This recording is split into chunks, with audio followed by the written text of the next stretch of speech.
Yo, yo, yo, yo, you guys, I am finally in here. Rocky, what are you doing? You can't be fucking around while I'm on stream. What's up, guys? Can you guys hear me?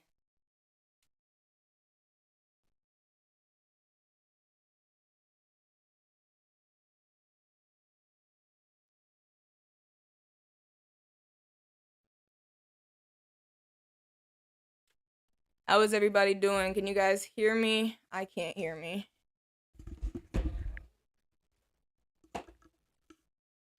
Oh, my headphones.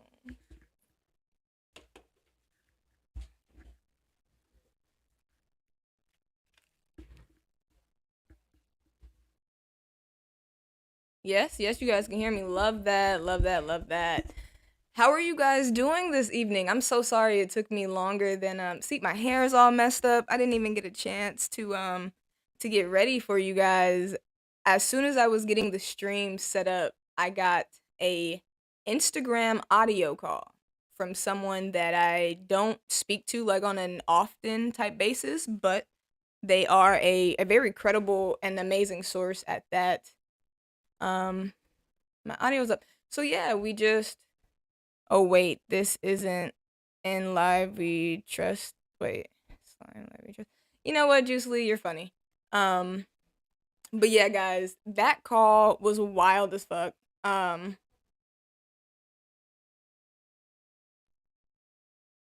yeah. So McCartney, I was saying that my stream started late because I got a Instagram voice audio call, and they someone had a lot to say about Melanie on Spaces today, which we're gonna get to at the latter part of the stream. Good evening, Lisa Stewart. Um, I'm chilling, eating pizza. Love pizza.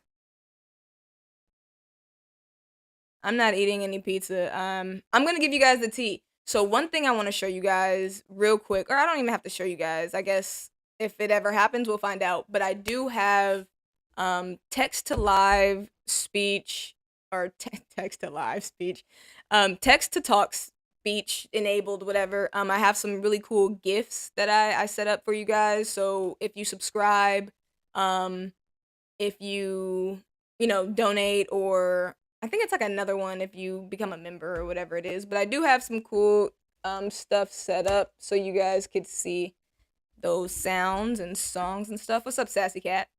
Um, I know you guys really want this Melanie tea, but this is supposed to be a um this is supposed to be a Q&A. So, let me type that in the chat. If you guys have any last minute Q&A queries. Yeah, any last questions before we get to going on the Chisnat replays?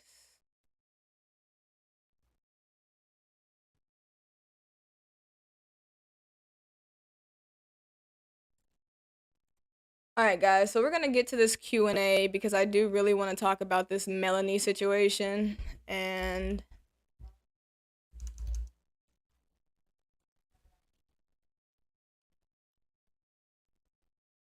I sent you something. Where did you send me something, Miss Lisa?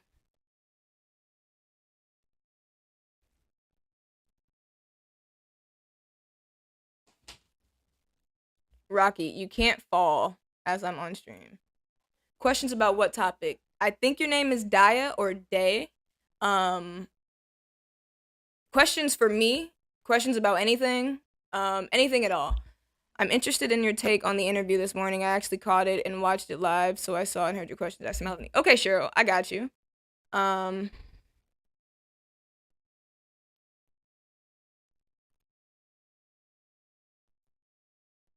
okay, well, Cheryl, you gotta wait for that. Okay, the stream was originally just set up for, um, me to, have a Q&A. People were asking a little bit more about me to get to know me, and I thought I should do that. So it's gonna be quick. Rocky is actually right here waiting to sit on my face. Rico, are you friends with Lila? I'm not. I think that's a simple answer. I told Lila I don't fuck with her. Um, you know, that's just me. I don't. I'm getting my questions up. Adult drinkers. You know, somebody had the audacity to comment the other day that it's ironic me calling Jane a drunk as I drink on stream. And it's like, yeah, okay, I drink on stream, but I take 3 sips out of a 3 hour stream, and I am not drunk posting on fucking Facebook.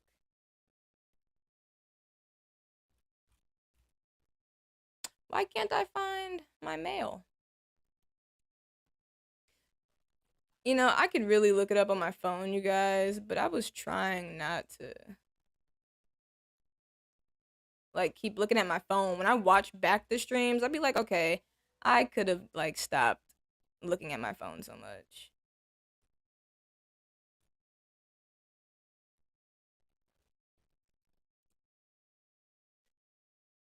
Stop thinking the only option. All right, bet guys, got it up, got it up. Okay, so first question. You're not slurring drunk. Yeah. Lisa said, I didn't like how you treated. Oh, how Lila treated you. I appreciate that. What's up, Danica? I love you. Thank you. Thank you for stopping in. I hope all is great with you. What's up, Carissa? Okay, so we're going to get to the first question. And I think I'll add the first question I got, and these are completely out of order. You guys sent them, everywhere. The first question I got was, how long have I had my kitty, and is she adopted? So come here, Rocky. They're talking about you on stream. Come here for a second. Come here. Okay, so she's not gonna come right now, but I bet you she'll pop up at some point in the middle of me talking when she shouldn't. What's up, Bree? Okay, does everybody remember the mystery guest and spaces today? So basically I got my kitty in October around October of 2022. Um she was an adopted kitty. We adopt, we don't shop. And I love her to death. She's so annoying, but that's my little kitty cat. Um Show your kitty, Mug. Come here. Okay, so you're gonna run away from me like I'm not your parent? Hold on, I get her for you guys.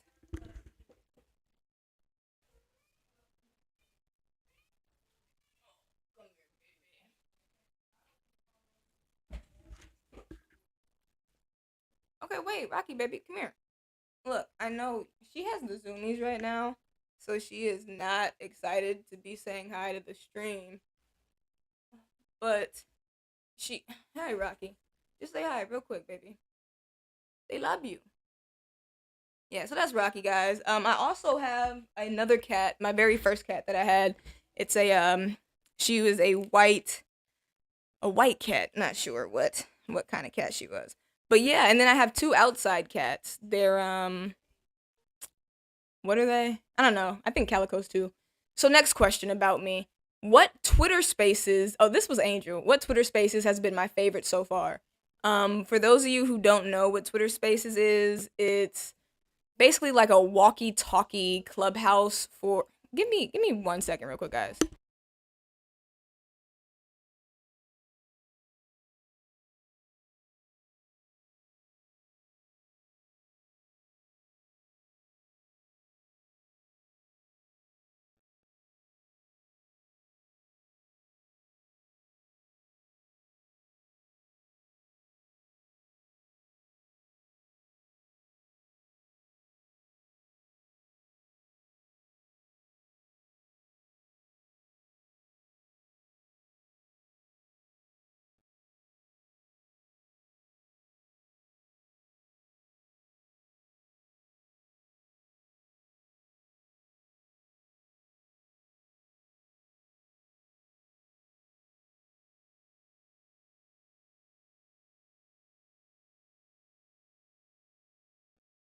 Sorry guys, we're back.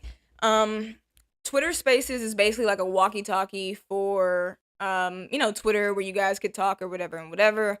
My favorite Twitter Spaces is we were having some talk about like music and race. I think Aaron Carter, of course, and at some like somehow some random dude pops in and he's like, "Hey guys, I just want to let you know that aliens aren't real. They're demons and the world's going to shit because of gay people."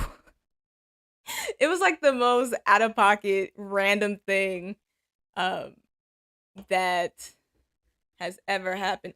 Hey, real quick. Lisa Stewart, Cash App. Lisa Stewart sent the Cash App. Thank you so much, Lisa Stewart. All of your donations go to bettering the stream and my content in general. Um, so yeah, thank you so much, Lisa. Give a round of I could try to show the test donation. Hold on. Let's see. That way you guys can see what you get if you well, not really what you get, but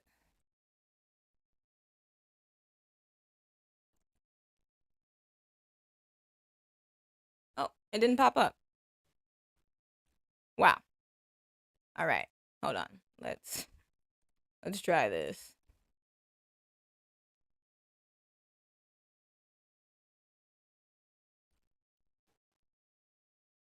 No, still not popping up. This is crazy.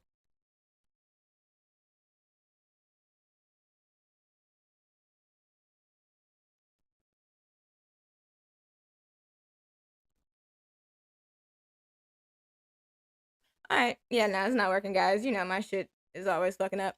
But okay. So next question.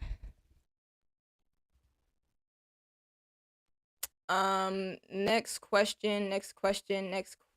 We got the next question is, where am I from and how did I fall down the Aaron Carter rabbit hole? This was actually a question from Jenna Shea. If you guys remember Jenna, she she hung out with Aaron for a little while. So Jenna Shea asked me where I'm from. I'm from Southern California, born and raised.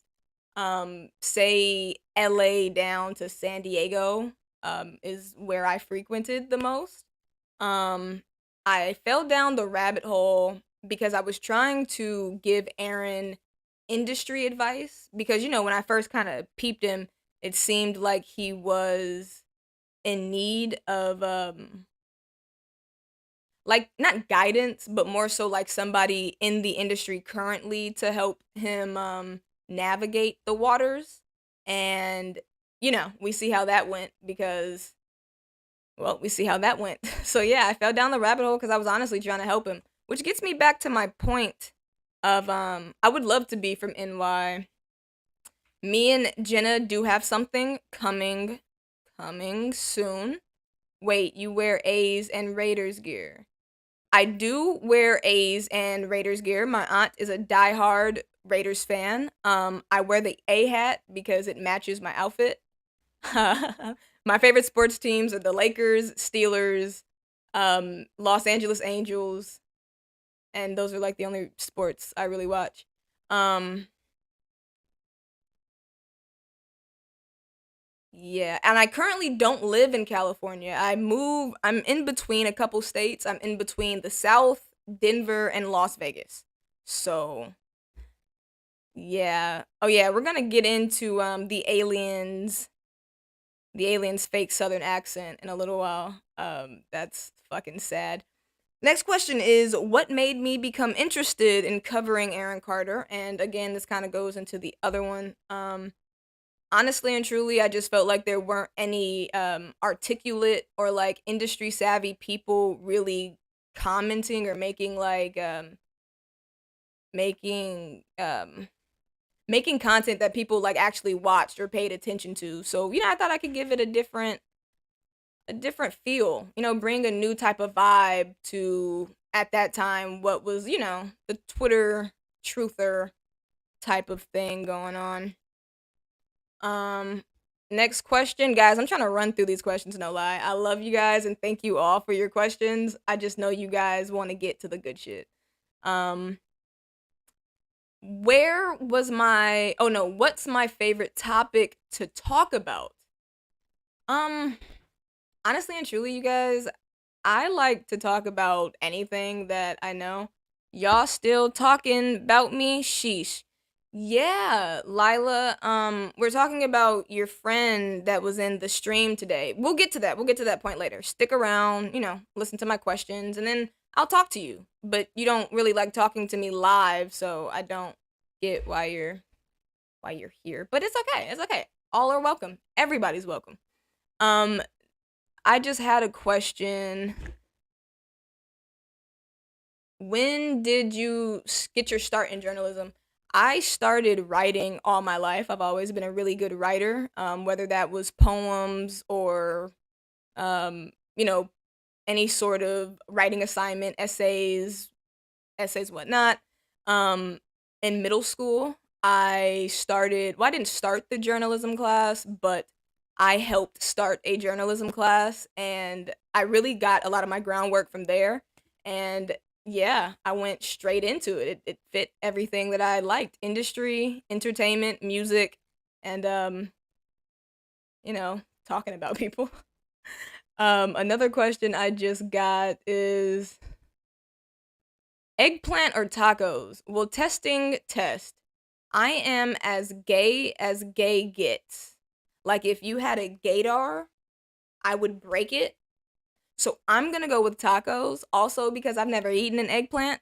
Fucking love tacos. SoCal, like I'm right next to TJ. Um, and yeah, I I like girls. I like girls a lot. Um, so we have what is my day-to-day life outside of YouTube like? My hobbies, traveling, and other passions. So you guys, I do think you guys remember the video of me interviewing Dan and I was at work and a lot of people, well not a lot of people, but there was a few people who were trying to talk shit about me being at work and doing an interview. But for the most part, and I'm not gonna say always, I don't like 9 to 5s, but I do realize that in the real world, most content creators and most business owners aren't really, making sustainable livings off of their work or their art. So I'm definitely, I definitely have a job. I do currently go to school. I am in, well, we'll see how long I'm still in college, but I am currently enrolled in a HBCU, studying mass communications, and I don't know if I'm a digital media major or a journalism major. I'm kind of in between the two. I love to travel. Like I said, I'm in between, a few states right now. Denver is probably my favorite state so far. I really love Kentucky. Not Kentucky. What the hell? I've never been to Kentucky. I really love Tennessee, is what I was gonna say. Hobbies. I enjoy listening to music.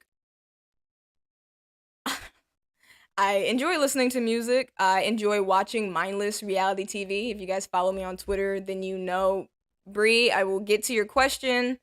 Um, if I have a girlfriend, I do not. I do not have a girlfriend. Um, Daya, Rico, do you find Melanie attractive? For my type, no. Melanie is not my type of, girl that I would go for, but everybody has their own, beauty is in the eye of the beholder, and I wear contacts, so I'm blind as a bat. So maybe I don't know what beauty is. Um, yeah, I love mindless reality TV. If you watch my Twitter, I'm always talking about um the reality shows and stuff. Um, I love kids. Even though I'm gay, I do really, really enjoy like um babysitting type, like, a thing. I love like kids because they're just so much fun and they're just so innocent and like careless, and it's like you can make them laugh with fucking anything. Um, yes, Cheryl. The first time you saw me is I was working. Um, 90 Day Fiance, have not get into it. Horrorcore, I don't think I skipped your question, but if I finish and you haven't heard your question, let me know. Um, so I don't think I skipped your question though. The next one is, well, those are my hobbies, guys. I don't really do too much. I like to drink. I'm an adult. I like to go to bars and do work. I really love strip clubs. Yeah, I like titty bars. Um, what's my favorite part of work? Oh, what's my favorite part of the work that I'm doing? Um, my favorite part of the work that I'm doing is honestly probably getting to interact with you guys. Um, you guys are you guys are a lot of fun, and you guys keep me mentally like stimulated and challenged. I really enjoy hanging out with you guys. And talking to you guys, getting to know you guys. Dea, you're really funny. Not in like a creepy pedo way, but in like a I'm the best fucking aunt uncle they'll ever have. Um Bree, I Tiny is my first mod. She is more than loved over here on the channel. Yeah, we love. I've dated 4 strippers. Never went to a strip club is the funniest thing. I used to be. I can't even tell you guys about my old strip club stories because I was a simp. I was a simp. I was young, dumb, and heartbroken. So the strippers took all my monies. Um. Oh, okay. This says, where did the name Posted come from? Because a lot of people think the name's kind of weird or odd. Um, Me and my friends were hanging out, smoking one day at like the park, and I um I had asked my friends, like I was trying to come up with a clothing brand name, and yeah, I was trying to come up with a clothing brand name, and I was asking my friends like, "Hey, what are you feeling right now? Like what are you thinking about right now? Just tell me like the first thing that pops into your head." And my friend Eric goes, "Oh," I was like, "How are you feeling right now?" He was like, "I don't know, I'm posted." And I was like, "You're what?" And he was like, "Yeah, I'm posted." And usually, posted just means like you're sitting up somewhere, you're chilling. But he was like, "Yeah, I feel posted. Like I'm just posted."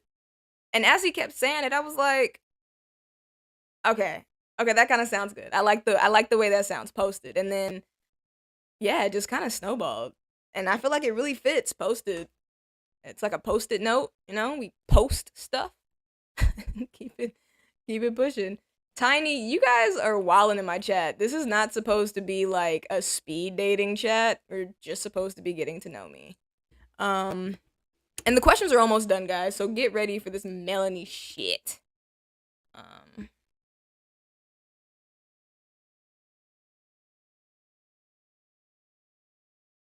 yeah, you guys are funny. If you text me while I'm on stream and you're watching my stream, you're just fucking hilarious. Um, Next question is, will I ever drop merch? Hell fucking yes. One of the things that I used to do quite often is make clothing. So I've always kind of been an odd, dresser, I guess you could say. I used to wear like my Halloween costumes all year round, and like if I was in a sport, I would wear like when I played soccer, I was walking around the house in full soccer game gear, like cleats, shin guards, had the ball in my arm. Like I wasn't going to practice. I wasn't going anywhere. I'm just wearing the fucking, just wearing my outfit. So anyway, when I started growing up, and because I am gay and I wear men's clothing, I'm not a man's sizing. So I had to kind of learn how to sew and alter clothing to look great. Um yeah, sorry, I'm trying to read the chat. I'm gonna stop because you guys are talking about Trashulises, whatever her fucking name is. But yeah, so I do make clothing, alter clothing, customize stuff, I really want to come up with something that's like useful. So I was thinking like some post-it notes. Cause it's like a play on words, post-it note. That way if you guys, need to write notes or whatever the fuck, I don't know. But I am gonna come up with some merch or something soon, guys. What media personalities do I admire or do I look up to? A lot of people may not like this. What's my IG, Rico? Share my personal IG or my business IG, like the posted IG or Rico Suave's personal IG. Because that is a difference. And you guys know I don't hide anything from you guys. So yeah, the media personalities that I enjoy or look up to, you guys are probably not gonna agree, but Joe Budden. That's my fucking guy. Love him to death. He's great. Love Joe Budden. I also really like Angie Martinez. I don't know if you guys know who Angie Martinez, but she's a Hot 97. Yeah, Hot 97 DJ radio. She was the DJ on Ladies Night at or with Mary J. Blige and Little Kim. Stop it, Rico. Hey, you guys don't get to get on me for liking Joe Budden, okay? He's the podfather. That dude is great. Angie Martinez, love her. And really, that's about it. There's not too many media. Well, you know what? I'm not gonna lie. Wendy Williams. I really, really, really like Wendy Williams. Joe Budden versus the Migos. That was fucking hilarious. If you guys say that wasn't funny, that was like the funniest fucking thing ever. Oh shit! Danica tipped $40 to Posted. Love you. Staying posted for life. You guys, I really have to figure out how to get these goddamn notifications popping up for you guys, because I'm just now seeing this. Shout out to freaking Danica, bro. I love you.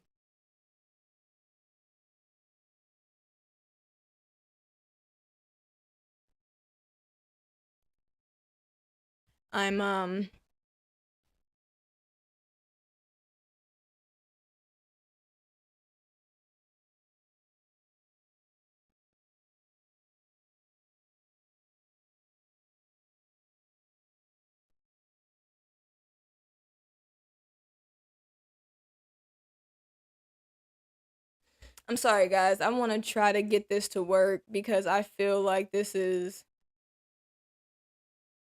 Here we go. Got it. I got it to work, guys. Oh yeah. Oh yeah. All right, let's change the. You guys see that? John donated $78. This is a text donation for $78. The Joe Budden 911 isn't Angie from Love and Hip Hop New York. I don't think Angie Martinez was ever on Love and Hip Hop. I could be wrong though, but Angie's like a veteran. Yeah, she's a whole vet out here. So if I redo this, if I just click on it, is it gonna pop up?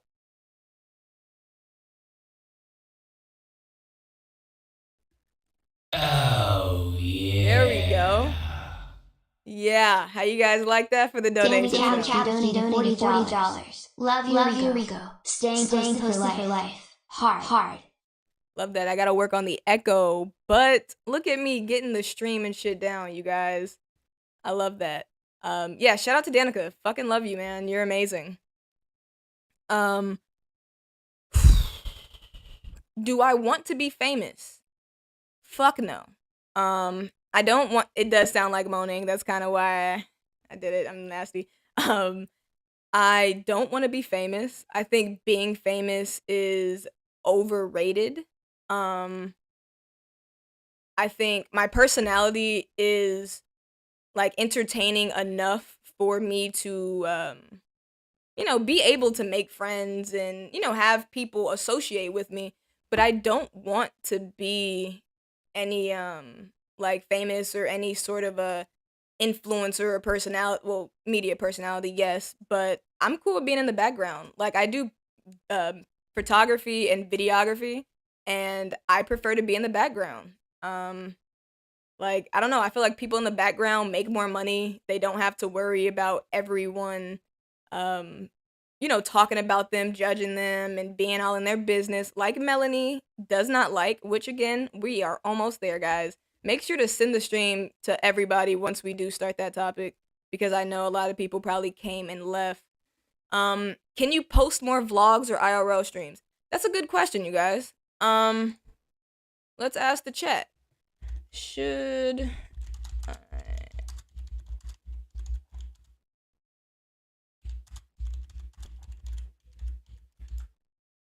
Because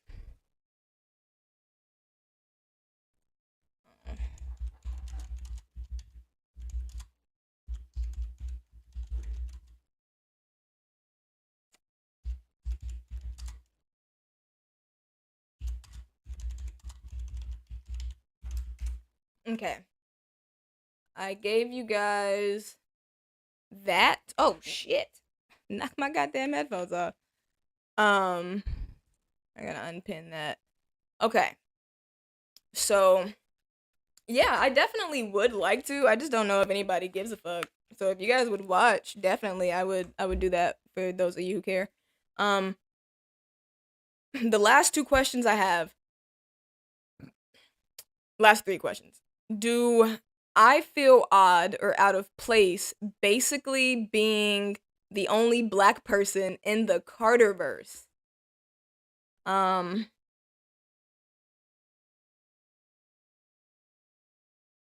you know,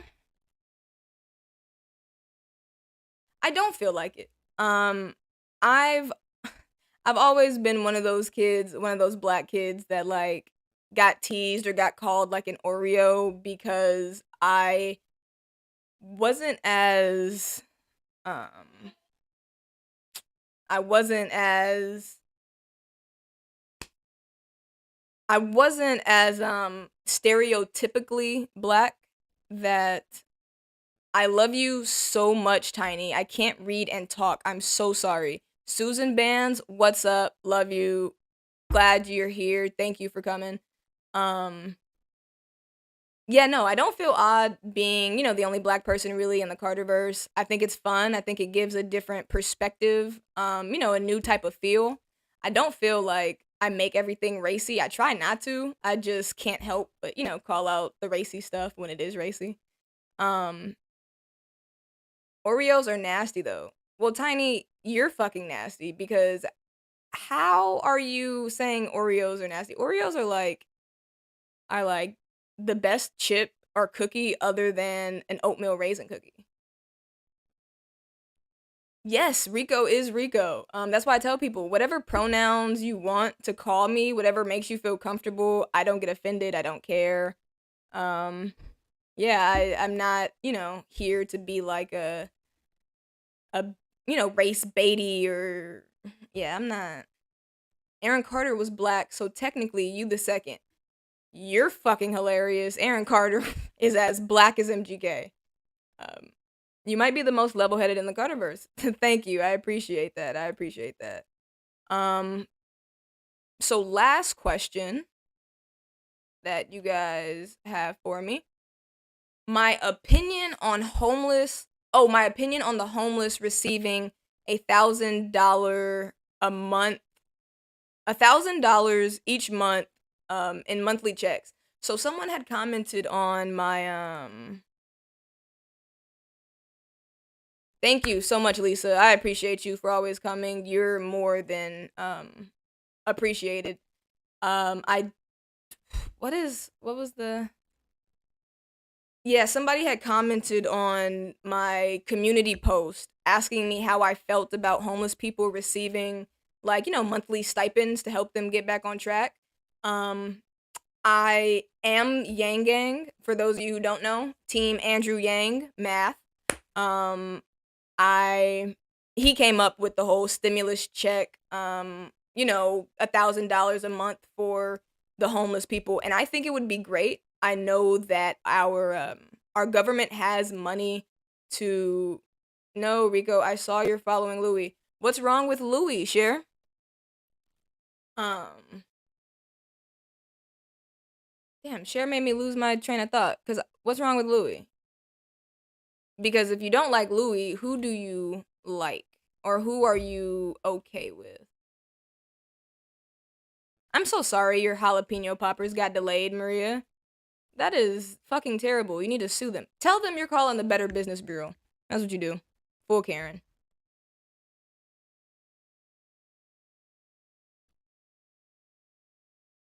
Okay. Louis is bad, awful. Well, maybe you'll have to tell me why he's bad in a little while. But you guys, the very last question that I got asked was, what's my favorite adult beverage since I'm always drinking? And even though right now it's not an adult it's not what I like, but I'm a whiskey, scotch or bourbon type of drinker. I like the stuff that puts hair on your chest and that oh, yeah, I love the type that puts hair on your chest. Um Cher said she likes Czech. Maybe we'll have to get you on Discord and open up to me about why you care about Czech, especially if you're drunk. You're funny, Daya. Um they are quite all right, guys. So that's about it for the Q&A. That's about it for the Q&A, you guys. Are you guys ready to see? Is Lila still in here? Where's Lila? Lila, can we talk for a second? Can we chitty chat? Can we be buddies for a second? Cuz this will have to do with you, Miss Lila. Oh, sorry, I gotta. There we go. I'm back. Heads up, I love Oreos and you lied on my name. Yo, Tiny. I don't have a problem with Louis. Yeah, Louis is not a, that's just my preference. Everybody thinks that I'm some biased fucking bully. So that's okay. I'm sorry. I do like him. I feel bad for him. Okay. Um, let's go ahead. We're going to open up a window capture. Let's head over to Twitter because you guys, I got a message early this morning. I think if you heard me before, I told you that I have something special in the works with Staffy K. If you guys know who Staffy is, he's a great streamer. Love him to death. He's great. But yeah, we got something we're working on. And, he's in Australia, so the time difference is crazy. So I got a message, a DM early this morning.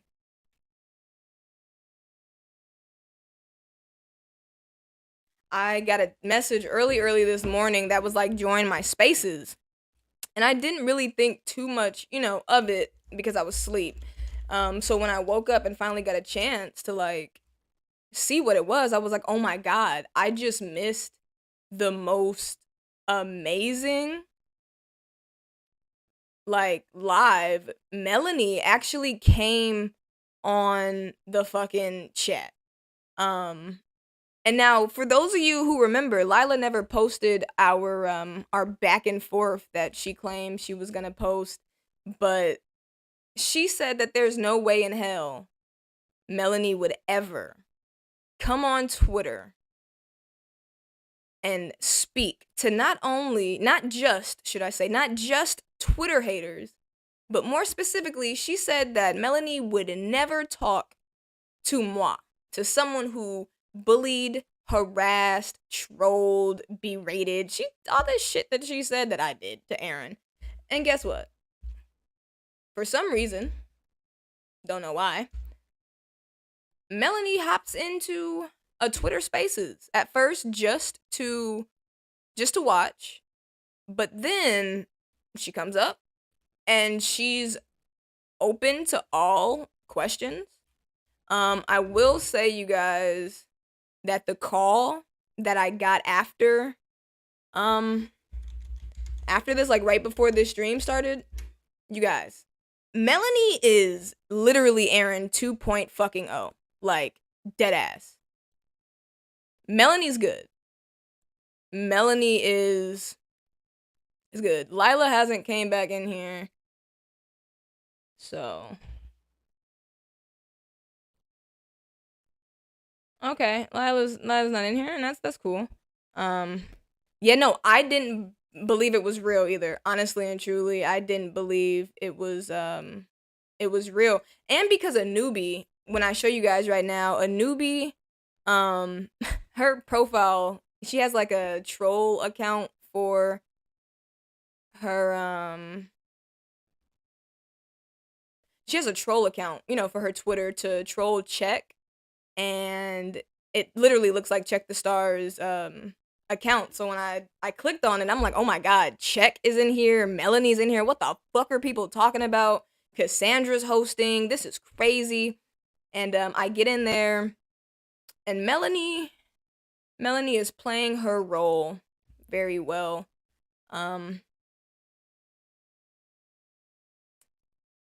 Yeah, Melanie is playing her role very well. Now, I will say, guys, just as a full disclaimer, because I'm not being a dick in the ass or trying to bully her, I do completely understand that Melanie is a grieving woman. Like, right now. Just like Jane, Melanie is going through her own grieving process and, trying to fully come to grips and, understand what's going on.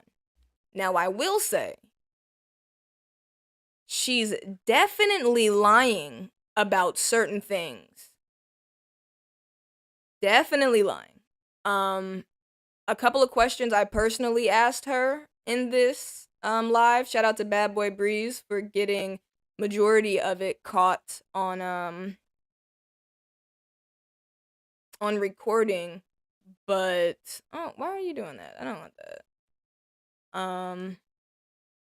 Yeah, Melanie wasn't as truthful as I originally wanted to believe, because when she first came on, honestly, I was like, wow, this woman is just,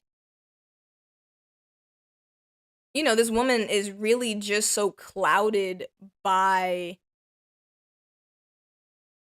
she's so clouded by the fact that she's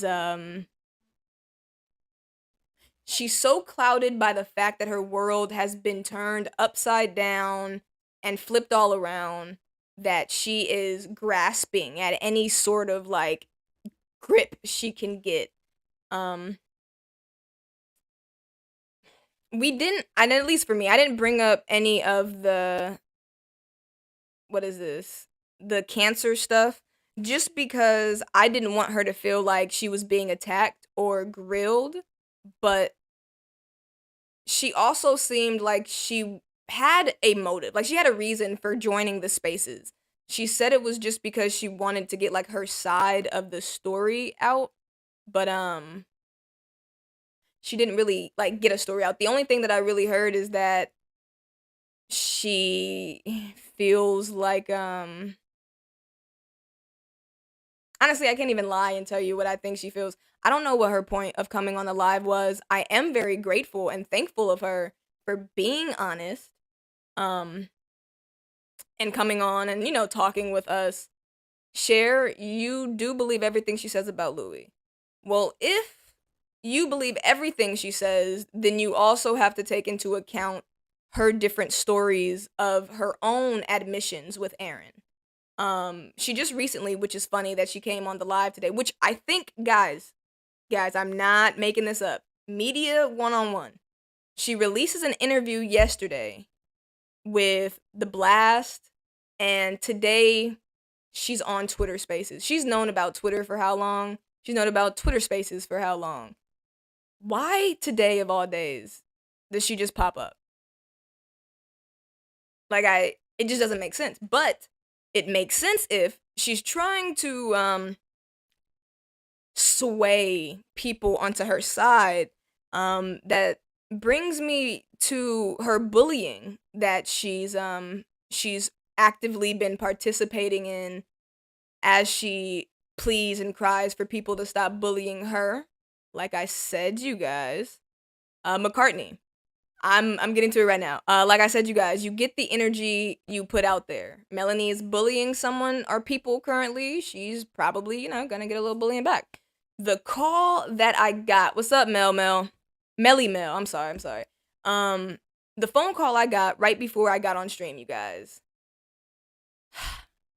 In this clip, and I don't have the timestamps, so I'm trying to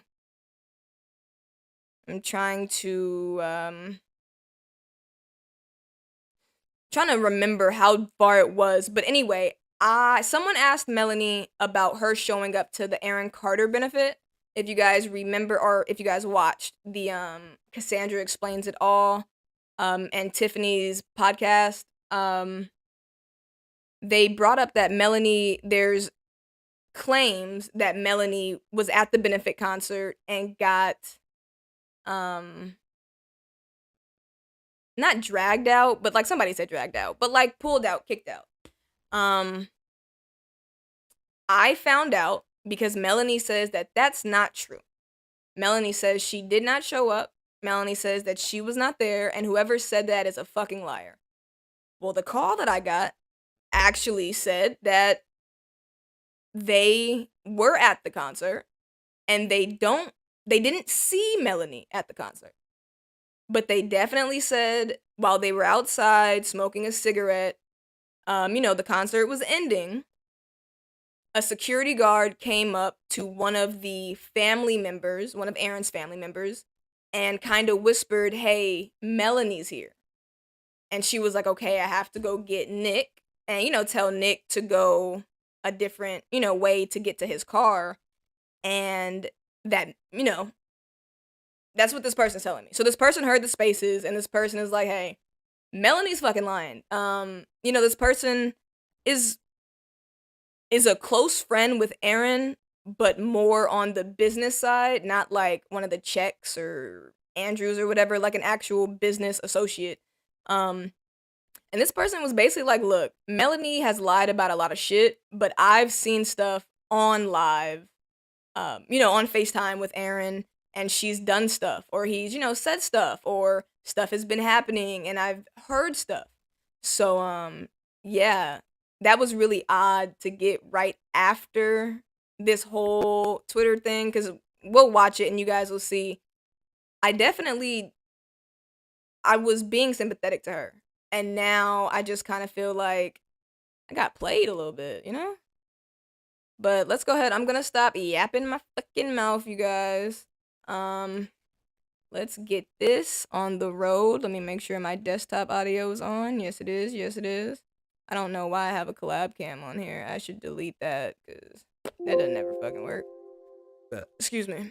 All right, guys, let's get into this.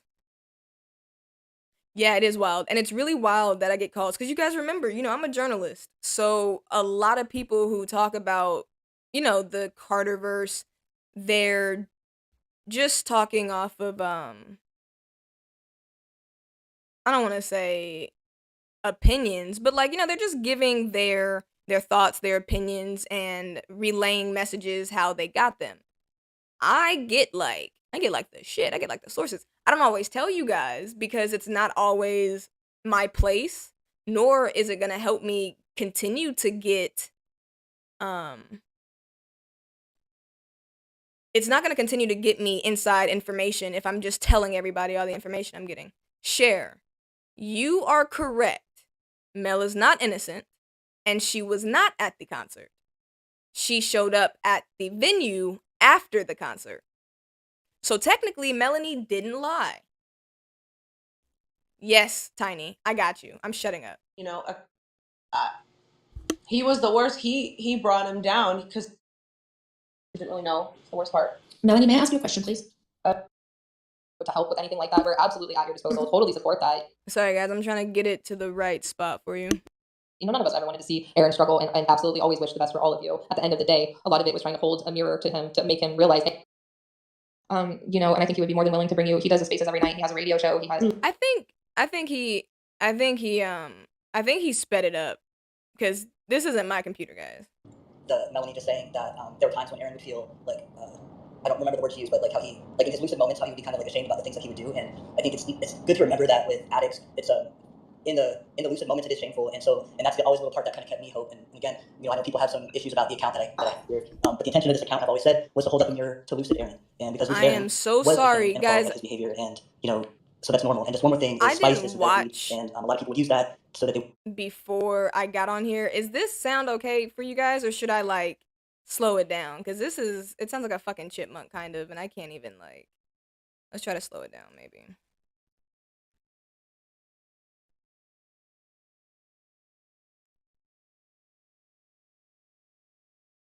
Be Aaron saying, unfortunately, we have to part ways. You can't come back on the bus, blah, blah, blah. Like, it's not working out. Like, speaking on behalf of Aaron. Even was texting like that. Morgan, his friend that was his new manager, and he texted him pretending to be Aaron and said, hey, I just want to let you know, unfortunately, I have to let you go, blah, blah, blah. And then I got out of the bus and I went to Walmart and I was cooling off from me and Aaron because I was upset that Louis was bringing his friend who was supplying him pills. And so I got upset and I said, this is just like, you're not supposed to be doing, like, you're supposed to be getting your son back. You're supposed to, be doing the right thing, taking your classes. And then these guys that he picks up in Texas.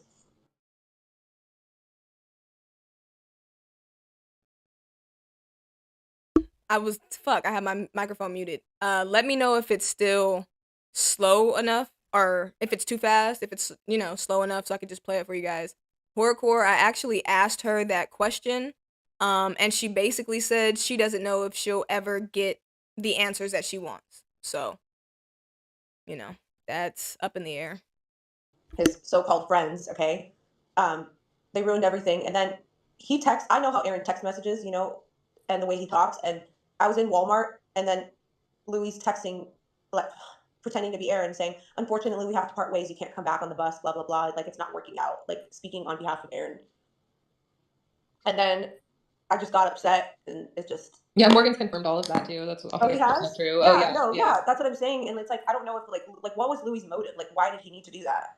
Like, was he trying to bring Aaron down? Like, to try to not let him get his son back and make him worse? Like, I just don't understand. No, I think people are just selfish and they don't think about other people. He's selfish. And I don't know if you've seen his demeanor, but, like, he is not a nice person. Like, I agree. Like, he even commented on my son and made some video. He was like, oh, Melanie wasn't his fiance. Really? Because you asked to borrow his car a week before, before everything happened. So, and I saw him at the No Jumper interview, and I was, like, rolling my eyes the whole time, texting my friends, like, oh, no, Louis back, and I have to see his face again. And he brought his stupid friends. Of course, they're at the No Jumper interview trying to get clout, right? Melanie, was Louis the one who got him the lane? Who got him the lane? His friend named Momo. His name, his street name or whatever they call it. I don't know his real name. Actually, I do, but I forgot what it was. Melanie, who was Aaron with at Walmart the day before? We don't know. This, for everybody who's wondering what that random ass southern accent is, this is it's guessed that this is one of the aliens alt accounts because she has so many people blocked or not really fucking with her in this stream or this spaces that she came in on an alt account to troll. Oh, yeah, we don't know. And there's been speculation that you were providing Aaron lane. I would love to say that that should not. I did not say that to him.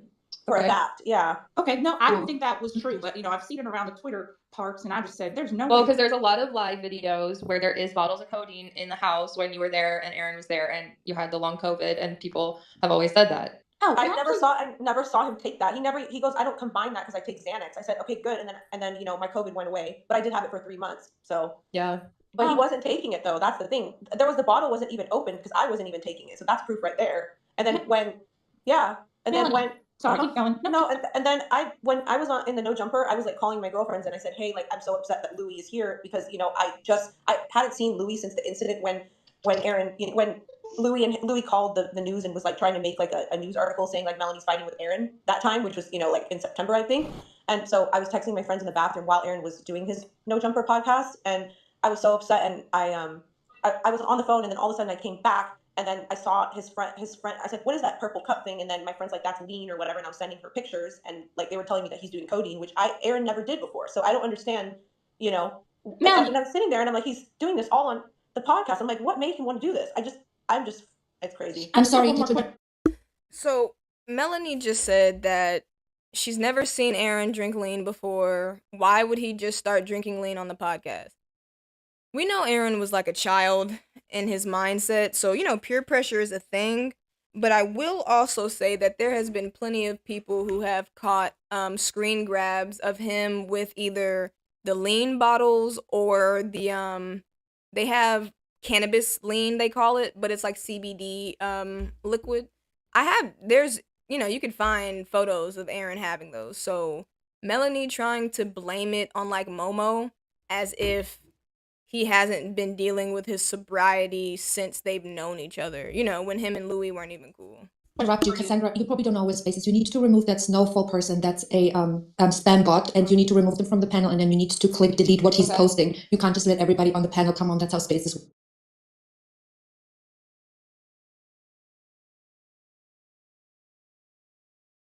works. Because he's a speaker, he can put all the spam stuff on top of the Spaces. Melanie, can I just ask you one more question? Okay, so there was a rumor. I was listening to this podcast. I think it's called like Carter Twitter Pod or something like that. Remember, and they this said is that Alien. you went to his benefit show. Were you there? No, I did not go. I was home. I was working out that night. I did watch it on the app though.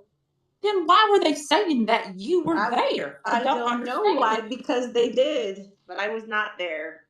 No. Yep, that's what that's what we heard. A couple of my friends that were friends with Aaron showed up. Like my friend and his mother showed up, but I wasn't there.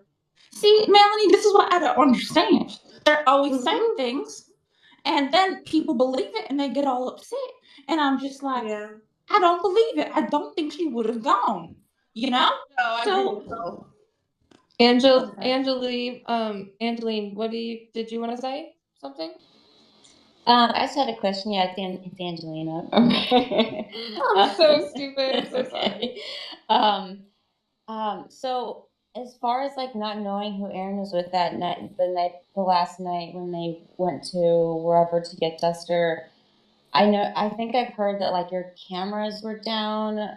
Two of them were down, and I had an appointment to get it fixed on Monday, the following Monday, because we had a person that was coming to the house to fix it. Only two of them were working and two were down, so I couldn't see the garage. So here she is trying to explain that the cameras were down, and she brought it up to me in my questions as well. It just really doesn't make sense, you guys. The cameras never really fucking worked, if we're being honest. The way that, the way that they like to portray the neighbors is always recording and wanting to get you get Aaron in a bad light or whatever. Somebody somewhere has a fucking Ring camera or house cameras that would have caught this or caught something. Tiny, can you help Tip Talks out? The accent is a joke. It's somebody trolling. The person that we're trolling is, we think it's Lila, but who knows. Oliver, we're correct. But this isn't really about Aaron, I don't want to say dying. It's more so about Melanie's, what Melanie is dealing with during all of this. And I couldn't see the front door. Have you been able, I know you guys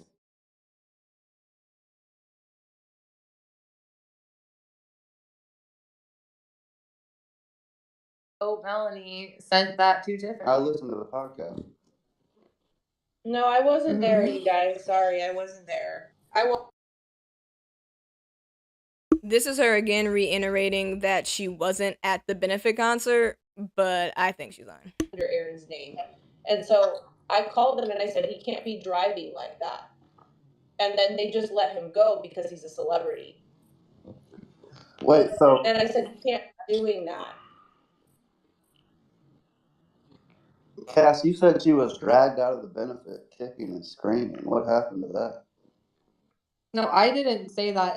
Somebody that alleges that they know Melanie sent that to Tiffany. I listened to the podcast.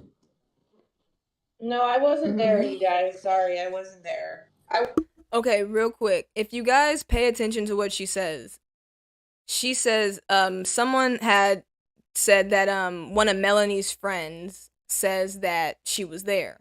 Remember, Melanie just told us that one of her friends did go. So you could kind of see, if you believe that, and you could believe whatever you want, if she was there, it makes sense for her to be like, I wasn't there, a friend was there, I didn't go.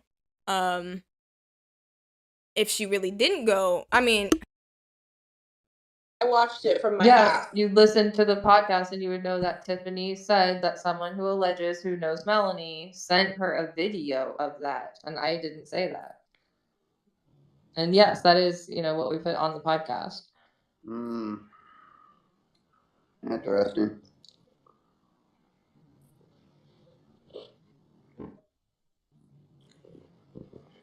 Melanie, I got one more question for you. There was a lot of speculation that you, Aaron, and Chet were in some sort of rendezvous. Some sort of menage a trois. Alright, I don't know. Oh my goodness gracious. All right, Becky Joe, or Joker, did you have something productive to say? SM, yes. That pretty much is it. But I feel like she also was very vulnerable, and she really let, people into her side of how she's dealing with stuff. Go ahead, Joker. I'm sorry. I just wanted to address, I know I'm kind of backstepping, so I'm trying not to talk over anybody. So I just wanted to acknowledge Melanie that I know she had questioned, I had said something about the drugs, and the instance that I was referring to would have been the codeine. So if I was wrong on that, I was wrong on that, but that's what I was referring to. I know you had tweeted at me, and I saw it this morning, but I didn't respond, but that's what that was the codeine situation. Yeah, no, Aaron did not use that in the house at all, not once. The bottle was not even opened.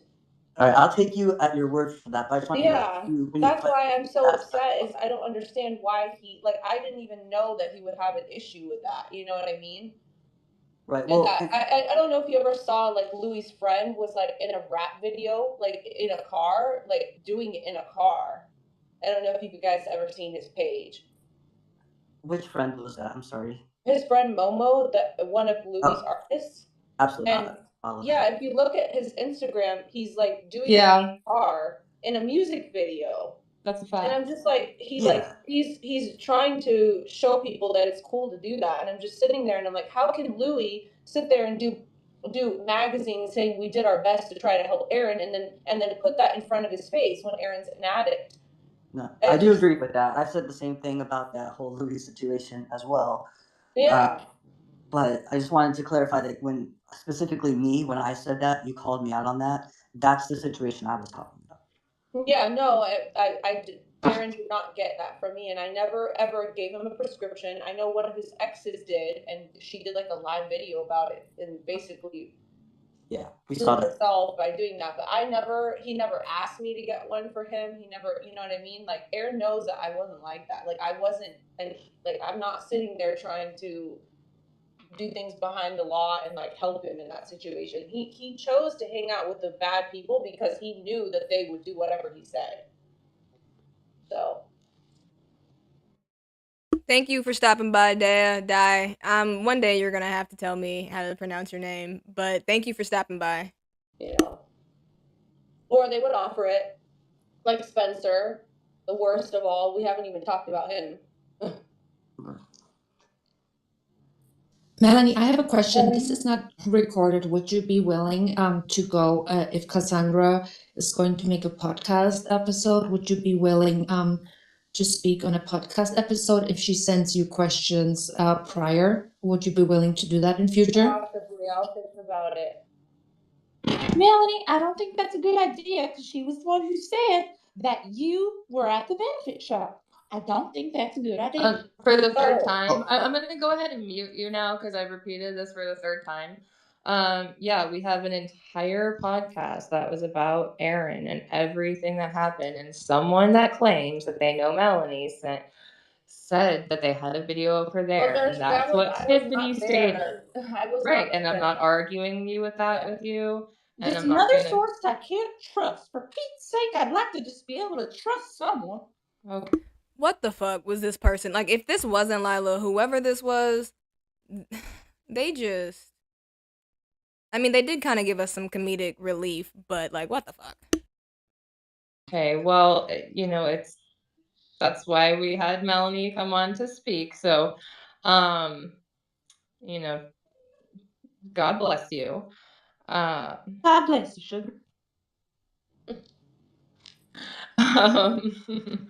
Anyways, yeah. Becky, go ahead. You had a question, I think. You have your hand up. Yes, thank you. I wanted to know what was CPS requiring Aaron to complete in order to regain custody of Prince? He almost completed the parenting classes, which were highly expensive, and he was trying, and the parenting and the parenting classes he was taking, and also therapy and couples counseling, which we did for about 8 months. We were doing couples counseling. Notice, she never brings up the mandatory drug tests that Aaron was also required by CPS in order to get Prince back, because if she admits that, then it'll mean that Aaron had a drug problem before Louis came back. So again, remember guys, sorry, she teeters on the truth, and like I said, Aaron 2.0, she gives you enough of the truth so it's believable, but then you could tell where the stories stop making sense because she contradicts what she says. Did they require him to go to rehab? They did, but they said it could be inpatient or outpatient, but he really needed inpatient rehab because he needed to change his environment. That's what I took the steps of getting everything in our garage and then, living in that RV so we were away from the house. And I took him to a nice area, where I grew up and on the beach, and he was doing well. We were being productive. He was taking his classes. He was seeing Prince. Tiff, we gotta talk about that Lancaster later. home, where it reminded me of all the bad people. And unfortunately, we almost sold our house, but it was too late. And I was working on getting him a new environment. So, but he was required inpatient or outpatient. Yeah. Were there any requirements regarding the weapons in the home that they had to be removed? No, there wasn't requirements, but I think that, the fact, because, I ordered a safe and everything, and he didn't have it, and, he still had them, but I think he sold some of them. I like how she said, I think he sold some of them. You claim to be his fiance and that you knew everything and that you were so on top of everything, but you don't even know if he actually sold guns. I'm gonna skip this part because it's, slightly a trigger warning for anybody who may have had some domestic violence or, even gun, trauma. So I'm just gonna skip that for you. Get past that. So health or... Oh, this is where I come in, guys. I mean, I think I'm always gonna have... And the other ones... Almost completed it when he was in... Well, I don't know if you ever saw, like, Louis' friend was like, he chose to hang out with the bad... Cast episode, would you be willing? Becky, go ahead. You had a question. I fucked around and lost my spot. Not in the Lancaster home. I don't... Something. You guys can finish your thoughts. I'm chilling. I just don't want to get into a gun debate, honestly. Me too. I don't want to really speak on that because it's, No debate. Also can sometimes be triggering for people that are victims of domestic violence and stuff like that. Well, maybe I'm just requesting a personal line for me, if that's okay with everybody. Just trying to do a PSA. That's all about the safety of weapons. That's all. It's everybody's choice, but it really scared me for you, Melanie, and for Prince. That's all. That's very valid. Hey Mel, how you doing today? I'm okay. This me, guys. This me. So it's Rico Suave from Posted Media. I kind of have two questions for you. One's like about you and for you, and the other one's about Aaron. Which would you like to answer first? Just do Aaron first. Okay. So with the how do I word this? With the overall objective of what you, or I'll just say you by yourself, not even adding Jane, but what is your objective? Like, what is your end game for your like a further investigation, or Just to find out why, who was in the home that night, and cameras, things like that. so his cameras weren't working. Pause. Okay, you guys. Answer me in the chat real quick.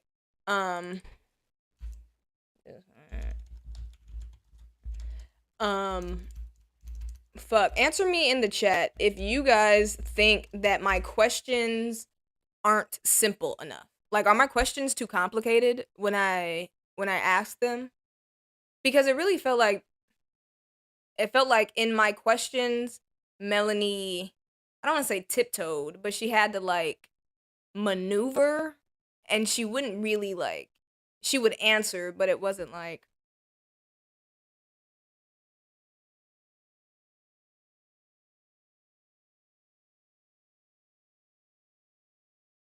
well, Tiny, since you're calling me out here, can you tell me if my questions are too fucking complicated? Because I don't think that they are. I just simply asked Melanie, what her end game is for these allegations. You know, she wants people to keep investigating. So what is she hoping for from the investigation? Her answer was just about 3 different things.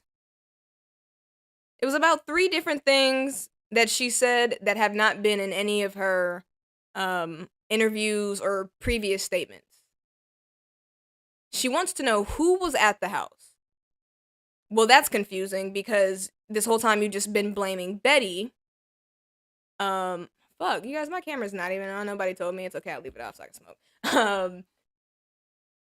Yeah, no. She's been blaming Betty this whole time because Betty was there. Betty was supposed to be watching him. Now all of a sudden it's multiple people at the house. Then she says she wants to get to the bottom of what did this woman say? Hold on. Let's rewind this. No. And Only were the they backyard. so with the how do I word this? With the overall objective of what you, or I'll just say you by yourself, not even adding Jane, but what is your objective? Like, what is your end game for your like a further investigation, or Just to find out why, who was in the home that night, and cameras, things like that. so his cameras weren't Cameras, things like that. She wants to know who was in the house, cameras, things like that. What the fuck does that even mean, bro? Like that's not even, that doesn't even make sense in like as a sentence. It's not a complete sentence. weren't working. No. And Only the backyard. Were they not working for like a while, or was that just for a week? Do you know why? I don't know why. Okay. Well, actually, I do know why. Caught her. Pause. Aaron. I'm not gonna say I caught her, but she caught herself. Right away. I don't. Oh, what's up, Ocean's daughter?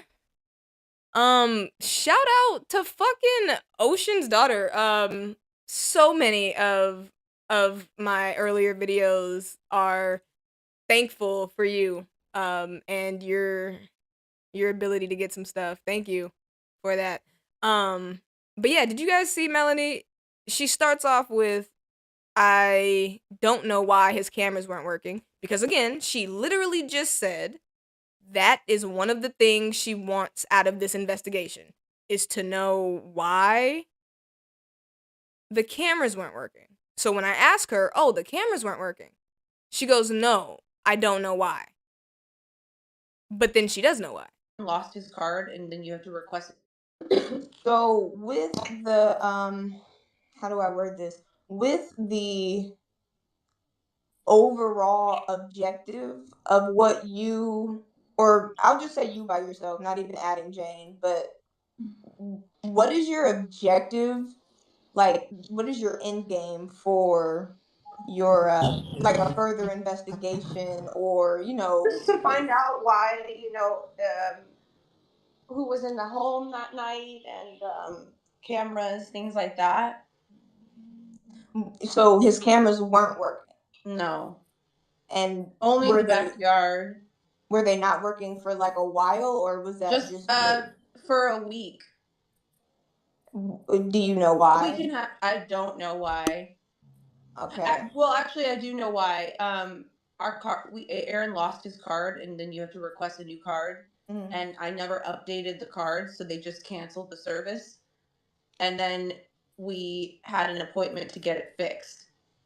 Okay. And then when we got it fixed, and he got, like, what they have to do is they have to start a new, like, just have to install like a new system, and then you do like an email, I think, or they just they because it got canceled. The cameras were still in the home, Right. but the service got canceled, and then also we weren't even looking at it, and then once it got reinstated, only 2 cameras worked. Okay, that is odd. So yeah. So okay, do you because you've kind of like you haven't really came out and talked to media a lot, but the couple of things you have said, I'm a little confused as to, is it like a Mac Miller where you guys want, if there was any sort of laced drug, or something that shouldn't have been in what he got, would you like that person to be prosecuted, or do you think someone had ill will and like I know, I don't know. That would be needed to be addressed too. so you just kind of want your answers, like your Answers, yeah. Mm-hmm. Okay, and that makes sense. Now, do you think that the answers you get, and I know these are multiple questions, I'm so sorry, but do you think the answers that you'll get will suffice you? I mean, I think I'm always gonna have unanswered questions, like why, Yeah. Okay, and that makes sense. That's agreeable. Now my last question for you is about you. What is your like plan for, I don't know, like, if you're focusing or if you're even thinking about your influencer career or like your brand or, social presence, or if this is kind of consuming you. Like, do you have a I think plan it's to kind of consuming me. I'm more interested in like finding justice for Aaron, but I was never really a social media person before I met Aaron. As like I'm not. Notice right then, guys, she pauses for a very long time after she says, I'm not really a social media person. Because she just lied, or because she just said something that isn't fully fact-based, she's trying to figure out, well, what is going to be her follow-up, with that.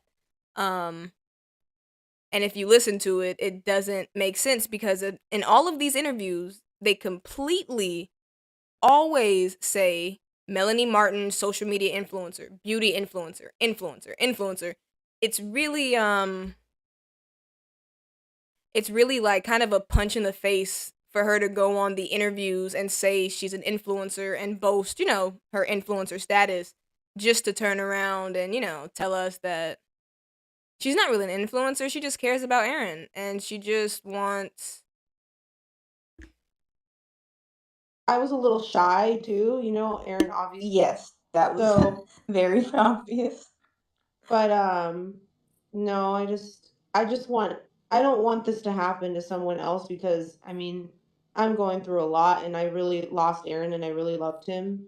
And he didn't deserve to die, and he had a lot to live for. Yeah.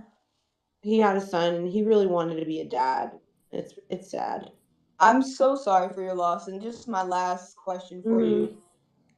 The weekend of his passing, I remember watching his TikTok live, and you were begging and basically pleading, The for way him. he said it was completely different. I said it completely different. Oh, He no, read no, the no, no, text no. message. So again, right? I'm trying to in between or in the middle of me asking Melanie a question.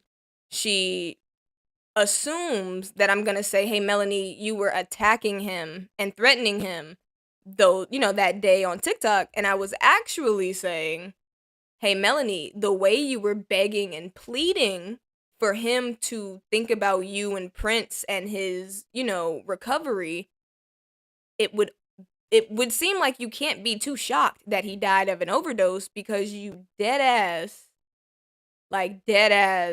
the day before he passed, were telling him, hey, you know what? Where is this at?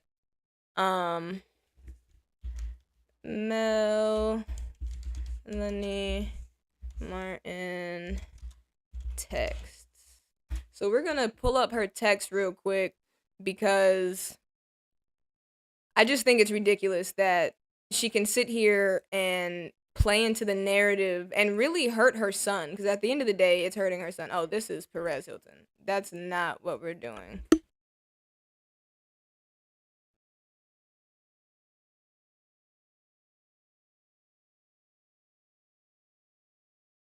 Sorry, guys. I'm trying to look for I don't want to say Okay. Okay Magazine is pretty good. But and I will say, you guys, deadass, I feel for Melanie. I have a lot of compassion for Melanie. I want Melanie to win. And I told her that on the spaces, and I'll keep playing it, of course, but I do want Melanie to win, and I think she could win if, she really wants to. Block? No, I don't want you sending me fucking things. Okay. Let me change this up. And this is just real quick, guys. I just want you guys to see how freaking backwards this girl is. This woman. Sorry, she's not a girl. Okay. I want candy, lemon. Okay, so yeah. She told him, "You're going to die." Melanie says Carter seemed taken aback by the messages and said out loud, "Wow, that's fucked up." According to reports, Melanie says in quotes, "If that's true, what you're doing, you're not going to end up alive." She also said, "You're going to die. I love you. This is not safe. Please don't do this to yourself." Please explain to me how somebody who can say that one day is now just magically like, "Oh no, Aaron couldn't have overdosed." I mean, I know he relapsed, but he was only doing drugs around those people, or it's these people's fault because they brought this new drug. Melanie, just say you're a grieving, relative, and that shit is fucked up right now for your mental. Like, I give her the benefit of the doubt that it's a lot to deal with loss, and I just think that the loss is clouding her judgment. Oh, we know. And Yeah. I'm trying to say, because you were pleading for him to, think about me, think about Prince, you have a lot to live for. Yes. Do you feel like the justice is just for advocating for, addiction and mental health? Or are you, blaming someone because you kind of already, knew that he was kind of going off the deep end? I am not trying to always blame everybody, because obviously they weren't the only ones, but they put that in front of him in his he was already acting out that week, and to add to it just for money, these people just wanted money. It's just crazy to me. I Drug dealers need to be put in jail for life, because they're pretty much 1 in 500 people die from a drug dealer. Yet most of Erin's drugs were coming from a pharmacist, but I'll let her cook. So I agree. I feel like maybe doctors should be first than drug dealers because, Yeah. a lot of the drugs are prescription. But I Yeah. appreciate you for answering my Yeah. questions. I hope we get to talk soon. Thank you. Yeah, and Curvy, did you have something to say real quick? I do actually. I have quite a lot to say. Right. So, ooh, let me get my bearings before I want to phrase this question properly.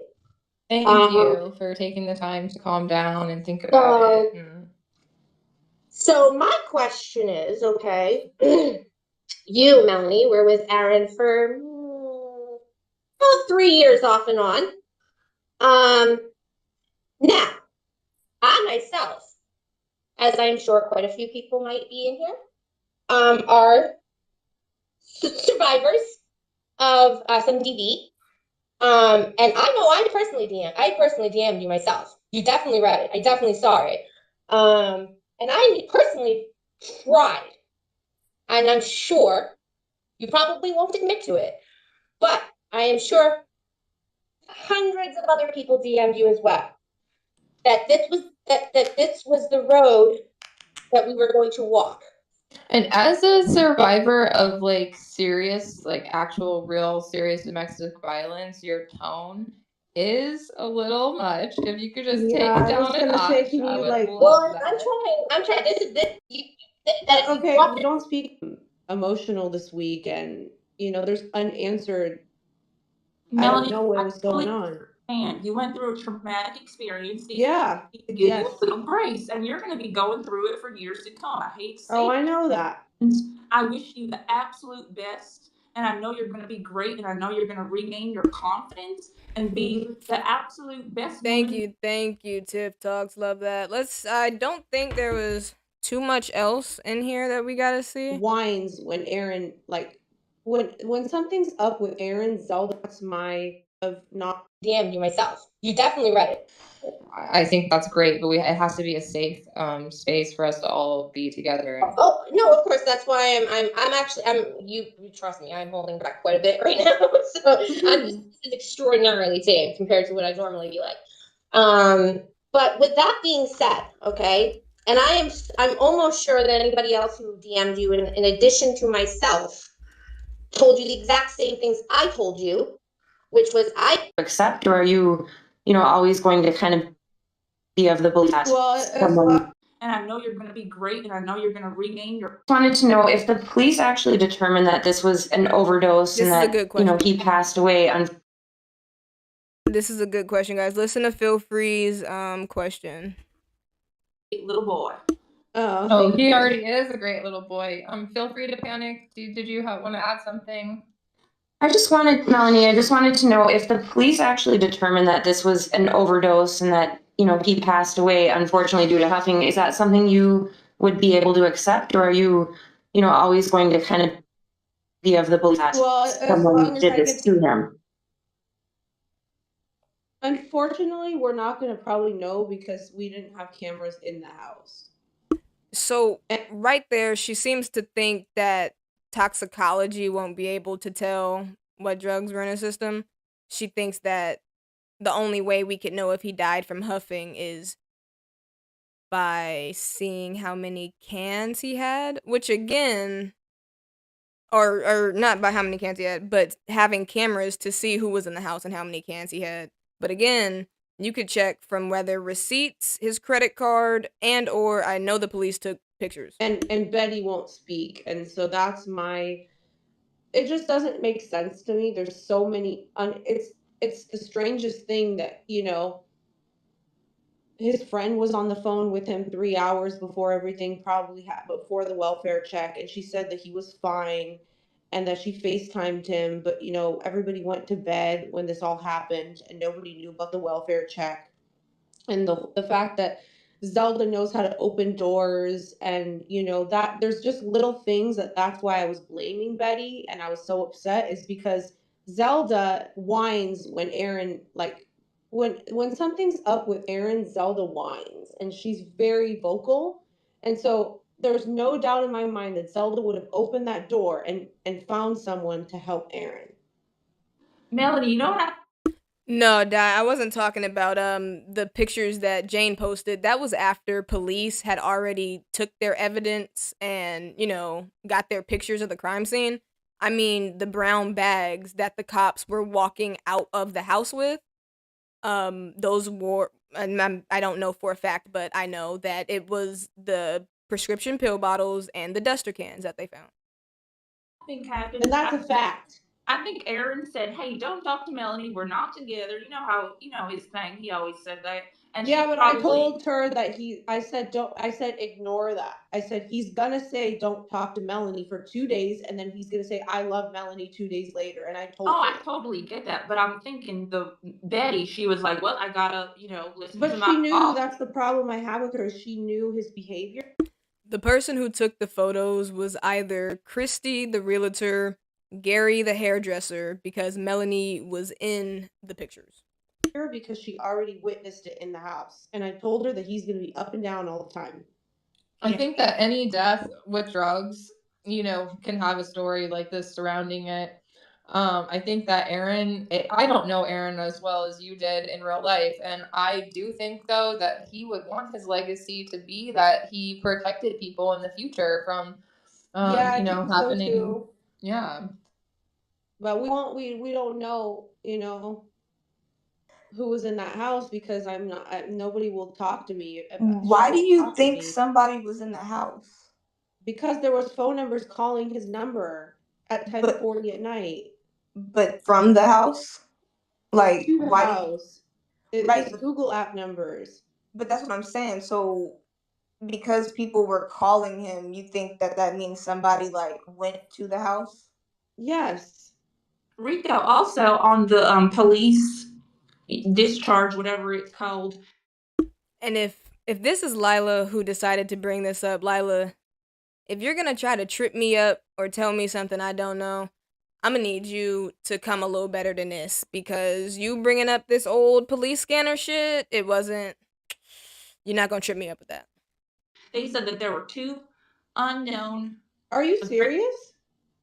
That is an old article when they were talking about police coming for a welfare check, because there were plenty of welfare checks. That was not the most recent It's 3 on a.m. one. Scanner. It's on the police scanner. I saw it. It was put up maybe a couple weeks ago. I'm not sure, but yeah, there might I know, be. and when everything first happened, I seen that same thing as well. But I'm telling you, it's from a previous welfare check. It wasn't No, it the wasn't recent one. that one. It was a different one. It was uploaded a couple weeks ago, so it's pretty new. And I just wanted to put that out there. There may have been people there. Who the heck knows? I agree on that. Yeah, there's just so many. Obviously, we don't know what happened because the cameras were down. If the camera was, I was watching him and there was nothing they could do. Nobody was gonna come install or fix the cameras until Monday.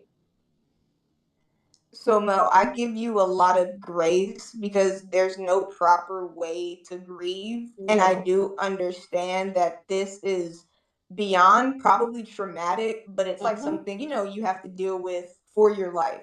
So I do just want to tell you that I do give you grace. Do you feel like maybe your grief could be clouding your judgment?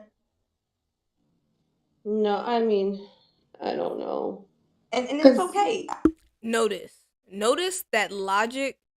When I ask her a logical question, she sounds very affected and emotionally drained.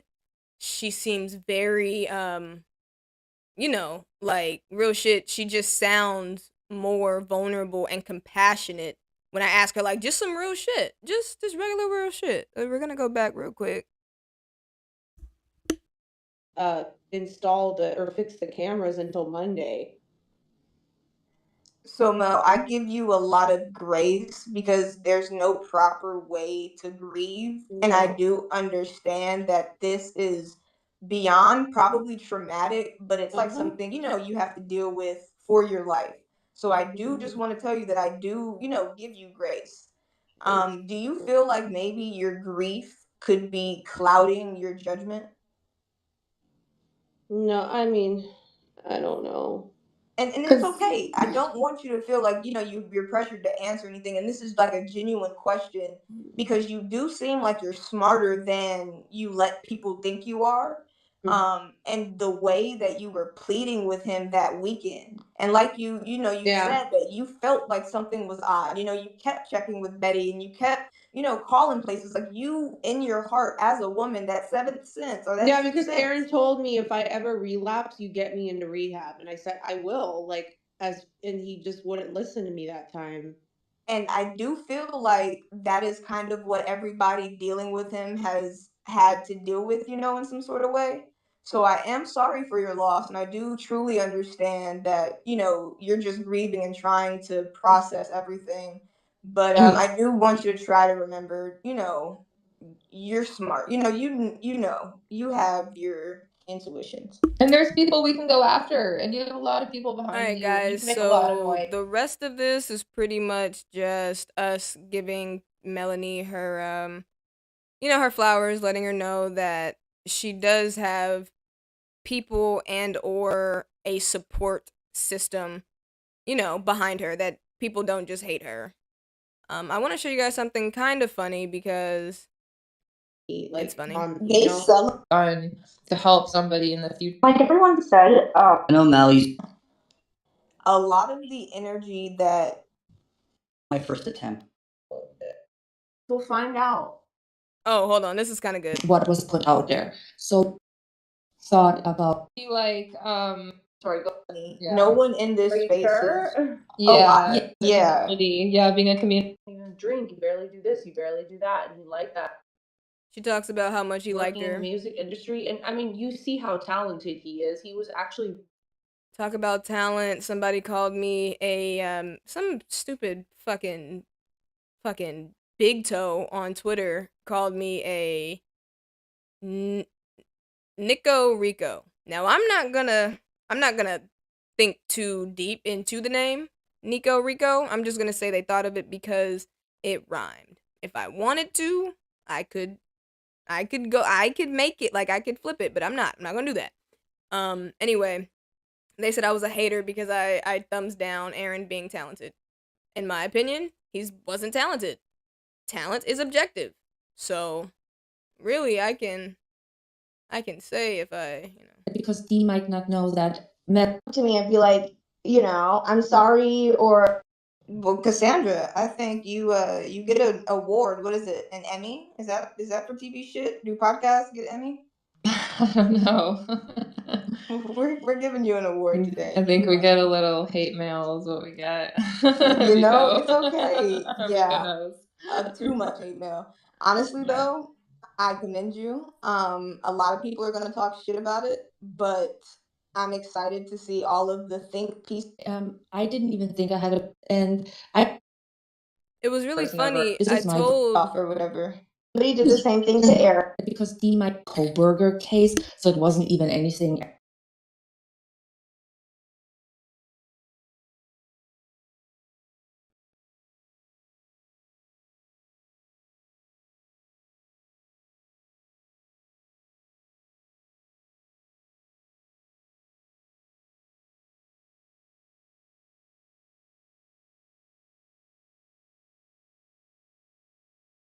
damn, I've been sitting here talking and my microphone wasn't on.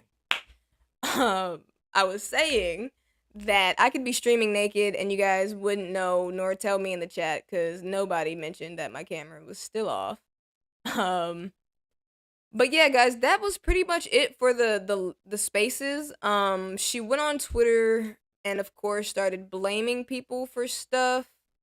Um, again, I'm just chalking it up to her venting, She's in pain. She needs something to do and keep herself occupied. Oh shit. Yeah, no. Nico, Rico, whatever that person called me. That's so funny. Thank you, Tiff. I was talking about fuck what I was talking about. It was just funny. I'll post it on Twitter or something. You know what? No, real shit. Girl, you said you were gonna leave it off. Don't blame us. You're funny. I was going to leave it off, and I did smoke, but you're supposed to be like, hey, come back. But it's cool. I'll post it on my clips channel of the extra shit that was going on Twitter, so make sure you follow posted clips. Posting naked is great for the soul. You know, I'm gonna try it one day. But yeah, real shit, guys. I'm going to start streaming weekly, multiple times a week, but I do want to have like one specific weekly stream that's kind of like news almost. So like whatever kind of was trending, popular, or happened that week. For this week, for all of you who know who Jaguar Wright is, I might even do a deep dive on Jaguar Wright, but there's some stuff we need to talk about with her. I want to talk about Brittany and some of the stuff going on with her and her social media. Rico making OnlyFans, you know? Share? I might be able to help you out with that one. DM me on Instagram. If you were in Twitter Spaces the other day, feel free, or D, you know that I give out the D.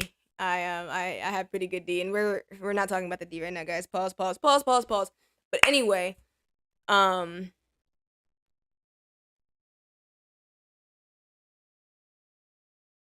try go live on TikTok. I could do TikTok. Yeah, honestly, I'm gonna go live and do, you know, more stuff on different social medias, but this week's YouTube stream for the weekly news, I want to talk about previously what I kind of fucked up and haven't talked about, but oh no, wrong thing. Austin McBroom. I know my audience is slightly older, so you may not watch family channels, but the McBrooms, Austin and his wife Catherine and their little kids, they're YouTubers. Long story short, he randomly brought back up his not even recent, his last loss in his celebrity boxing matches, and he blamed it on COVID. So we're just gonna ignore the fact that he's blaming his loss at a public event, a public physical event, because you had an infection that has killed a fuck ton of people and literally made a whole planet like stop. But yeah, no. Your boxing match was way more important, and glad you lost. The other thing I want to talk about is I really want to get you guys's. I want to know how you guys feel about celebrities and mental health. Like, you know, a lot of people pretend like it's cool and it's okay and we understand, you know, the sick artist, and you know, artists are weird and we like that about them. But I don't think people really like that. Oh shit, you guys are moving too fast. Oh my god.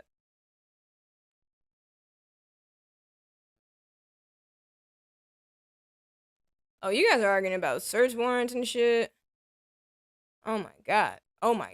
You guys are going in this fucking chat. Shout out to the chat. How the fuck do I slow it down? I can't read these. This is kind of crazy, guys. Having it like I have the window open here. Yeah, but I want to talk about the different levels of celebrity mental health and what is acceptable, what's not acceptable. Aaron Carter, we know, had mental health issues, and although he always had welfare checks and people checking in on him, authorities never thought it was necessary to take action. And then you have people like Britney Spears. Britney, we know what she was doing wasn't that bad, but at the time it was so magnified that authorities stepped in. Then you have people like fucking Orlando Brown. I'm gonna pop this up for you guys real quick. Orlando Brown, if you guys don't know, recently he was in court and getting arrested. His mental health is being evaluated. But Orlando Brown just got booked for a fucking ratchet reality show on Zeus Network called Bad Boys Club. And I don't know how to feel about it because this is somebody who obviously has a lot of mental health issues. And putting him on a Bad Girls Club remake, I don't think. Hey Cheryl, okay. Have a great evening. Yeah, good night. Yeah, I mean any type of mental health. I just really want to know what the line. Oliver, you never heard of Zeus Network? Okay, so Zeus Network is basically the bootleg version of VH1. So like how VH1 has like Love and Hip Hop and Basketball Wives and stuff like that. Zeus has the bad girls from Oxygen's Bad Girls Club that never grew up, and Krishan and Blueface, which is a domestic violence fucking masterclass. On there, they just did the Natalie Nunn and Tommy Lee fight. But anyway, if I'm being honest, guys, and I might, I'll talk about this during that specific stream. But Zeus, we're gonna be getting a surviving Zeus Network in a couple of years. It's not gonna, be that long. But I'm trying to find the cast photo for you guys. Here we go. So this is season 2. Season 2 of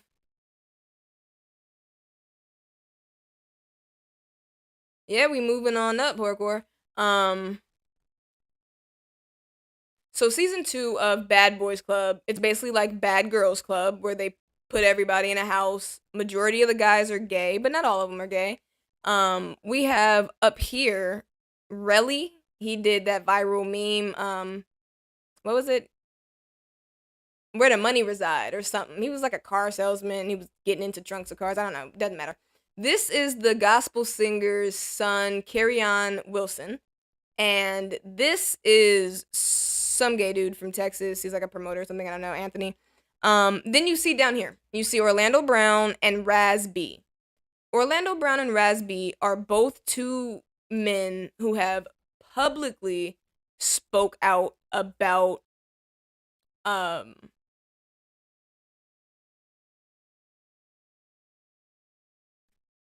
yeah, Tiff, you're funny. They're just running a fucking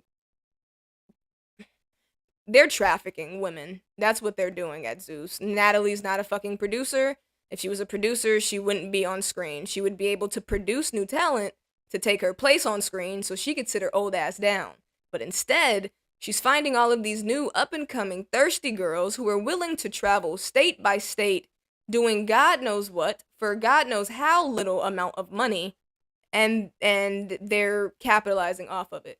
But Raz B and Orlando Brown are two guys who have publicly spoken out about their abuse in the industry and shit that is not right. They both have admitted to mental health issues, and I just don't know how I feel about them, being exploited on this show. So I want to talk to you guys about that. Last thing before we head out, you guys, and I love to end the streams with just the video playing so you could, kind of filter out as you guys choose. I want to show you guys Jaguar Wright. So for those of you who don't know who Jaguar Wright is, Jaguar is she is a 90s singer. So think about when Jill Scott and Erykah Badu were just starting to kind of start off in music. Jaguar Wright was right there. Now, for whatever reasons, Jaguar's career did not go to the same you know, didn't go the way that she probably would have wanted, or like her counterparts' careers did. But she has been very vocal about the industry, and she's a whistleblower. She really does say a lot of some outlandish shit, but some not like outlandish shit. Some of the stuff she says is very very true, and she is honest. But like Orlando Brown, you could say stuff that's true all like day long, but if you're not in your right mind when you're saying it, it's kind of hard for people to listen to you, you know? Sorry, I'm trying to find it. Usually it just pops right up in my watch later. Oh, I found it. I'm old. My bad, guys. Yeah, so recently, thank you, Lisa. Yeah, so recently we had Jaguar Wright has went from making a bunch of accusations against people in the industry to, I don't know if you guys remember this clip of mine. Actually, I should just go to that one. I posted her getting into an altercation at a barber shop and then being arrested and sent to a mental facility. Well, she got out of the mental facility and everything went further downhill. She went up to the police station and cussed these people out. Oh my god, you guys. This is really fucking funny. And it's not funny because it is her mental health, but when you put it online, you're kind of giving me you're telling me that I can laugh, you know? So I'm going to laugh.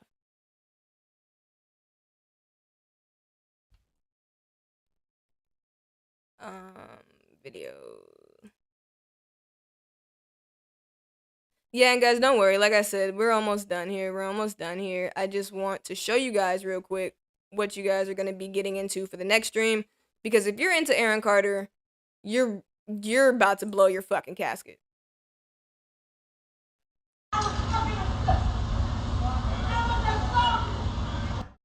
Alright, so this is Jaguar Wright down here on the floor, and she's still yelling in the clip, but I just want to show you real quick. She starts off by harassing and arguing with these men inside of a barber shop. She then gets assaulted, has a whole fucking freak out, and gets arrested and sent to a mental hospital. Please protect it, thank you. That's all I'm here for. Yeah, you good. Hey, you want to threaten my fucking... Hey, you want... What the fuck? Okay. What the fuck? Bitch! Fuck you! Hold on. Trigger warning in case anybody needs one. Get out there! Get the fuck out there! Get him up!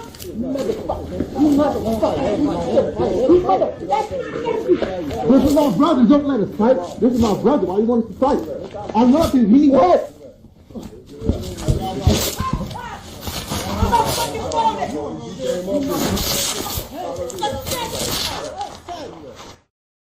Alright, so that's the altercation, right? She's still getting in the altercation.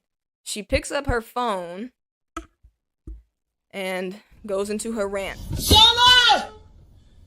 Solar! Solar! Solar! Come! Come!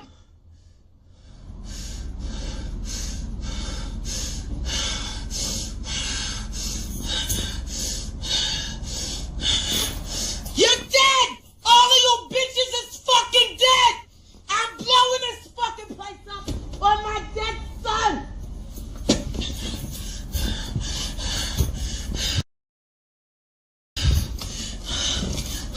Motherfuckers! You motherfuckers!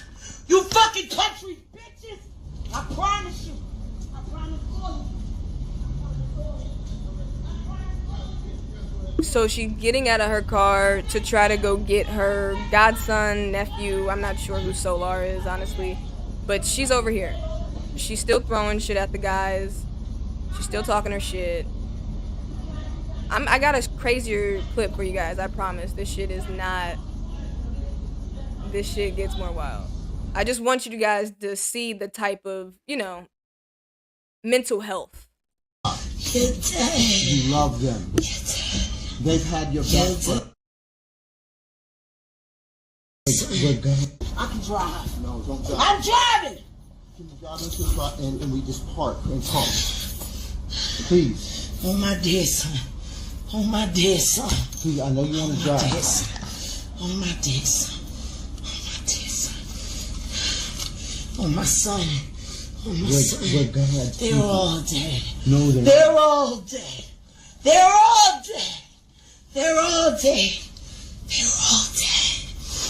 They're all dead. Look at me. Look at me. Life and love. Only. No bad juju. No bad voodoo. You love them. Fuck you all. You love them. She's whispering "fuck you all" in the back of so this is her husband talking about it. Okay. Cool shit, right? Cool shit. Now I want to show you guys this woman. Look at me when I say this, you guys. This intelligent, talented woman. She took, after she got arrested. Yeah, she does seem nice. After she got arrested and sent to the mental hospital, she then goes to the police station where the, you know, arresting officers are stationed at, and she did this. She did this shit, which is wow. Wow. And there's more. Oh, she talks to a crisis hotline. Like, guys, I have so many, like, we're gonna damn near have a fucking Jaguar ride stream. And I'm trying to integrate some of my audiences and the viewers and stuff, guys. He fucked all the bitches. Oh, let me fix this, because it's still going slow from the other one.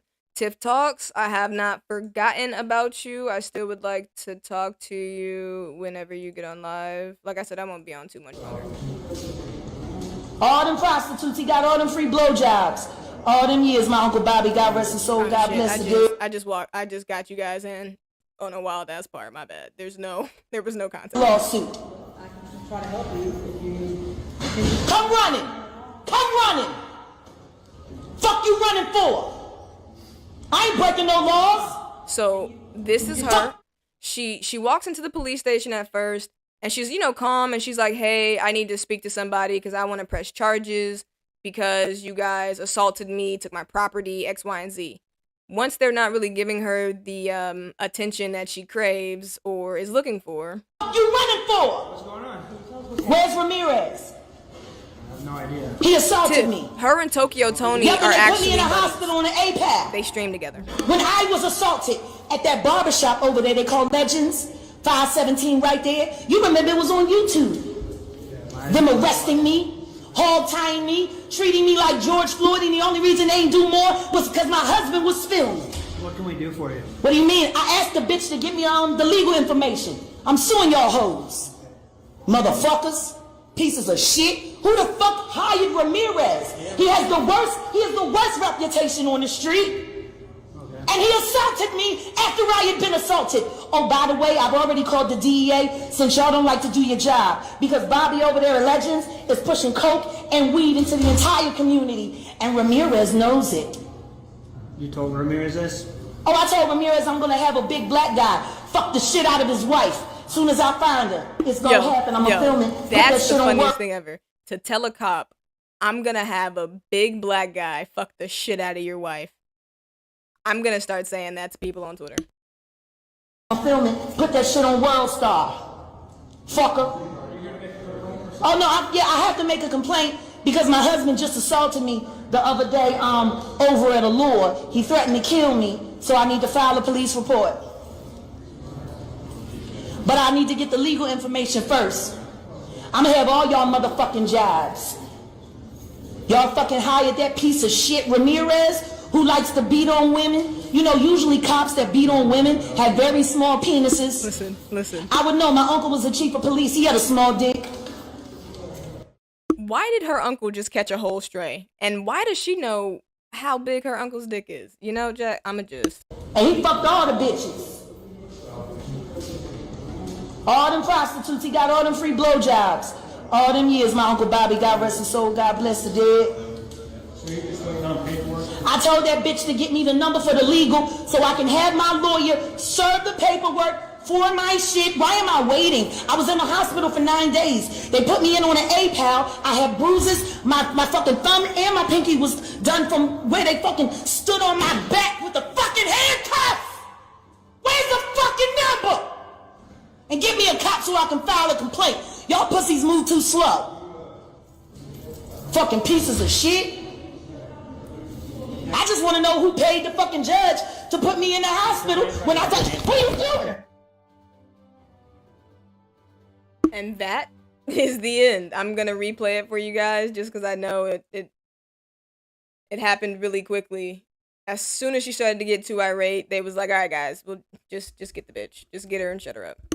To put me in the hospital when I thought, what are you doing? Goodness gracious, fucking Jaguar. The last thing I'm gonna take you guys' time with is, okay, so her current husband is a, veteran. So they're having issues. Like, this is a really long story, guys. It's kind of like a Melanie and Aaron shit, on and off again. He stole my money. She don't really have money to steal. He's like, she's abusive. She's like, he's abusive. It's back and forth. But, this woman,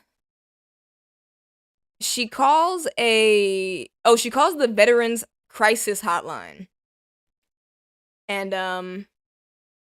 And guys, this is a crisis hotline that this woman is calling. And just the sheer What do you want? arrogance. What a Why job. is this acting like this? You work for me That now, I don't computer. hate. What did you say?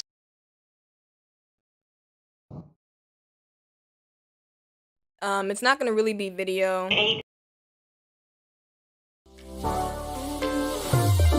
But yeah, mental health awareness.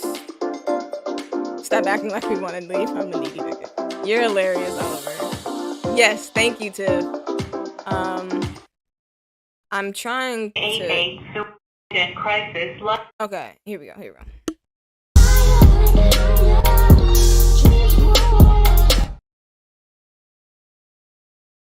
Expand, ho. And see, Oliver, it's not even me trying to get you guys off. It's my computer telling me you've been doing this for too fucking long. Stop acting like your internet is fast.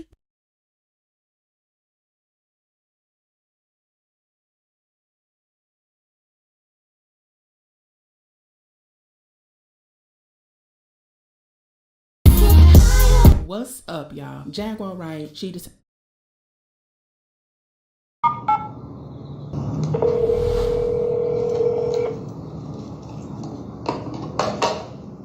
Veterans Military Crisis Line. This is Tasha. How may I help? My husband's trying to kill me.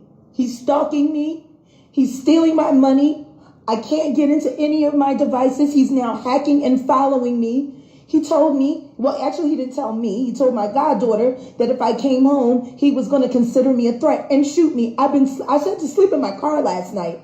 I've had to call the police on him twice. Like, why don't you people go pick him up? Hey, can I start by getting your name, ma'am? My name is Jacqueline Wright Johnson.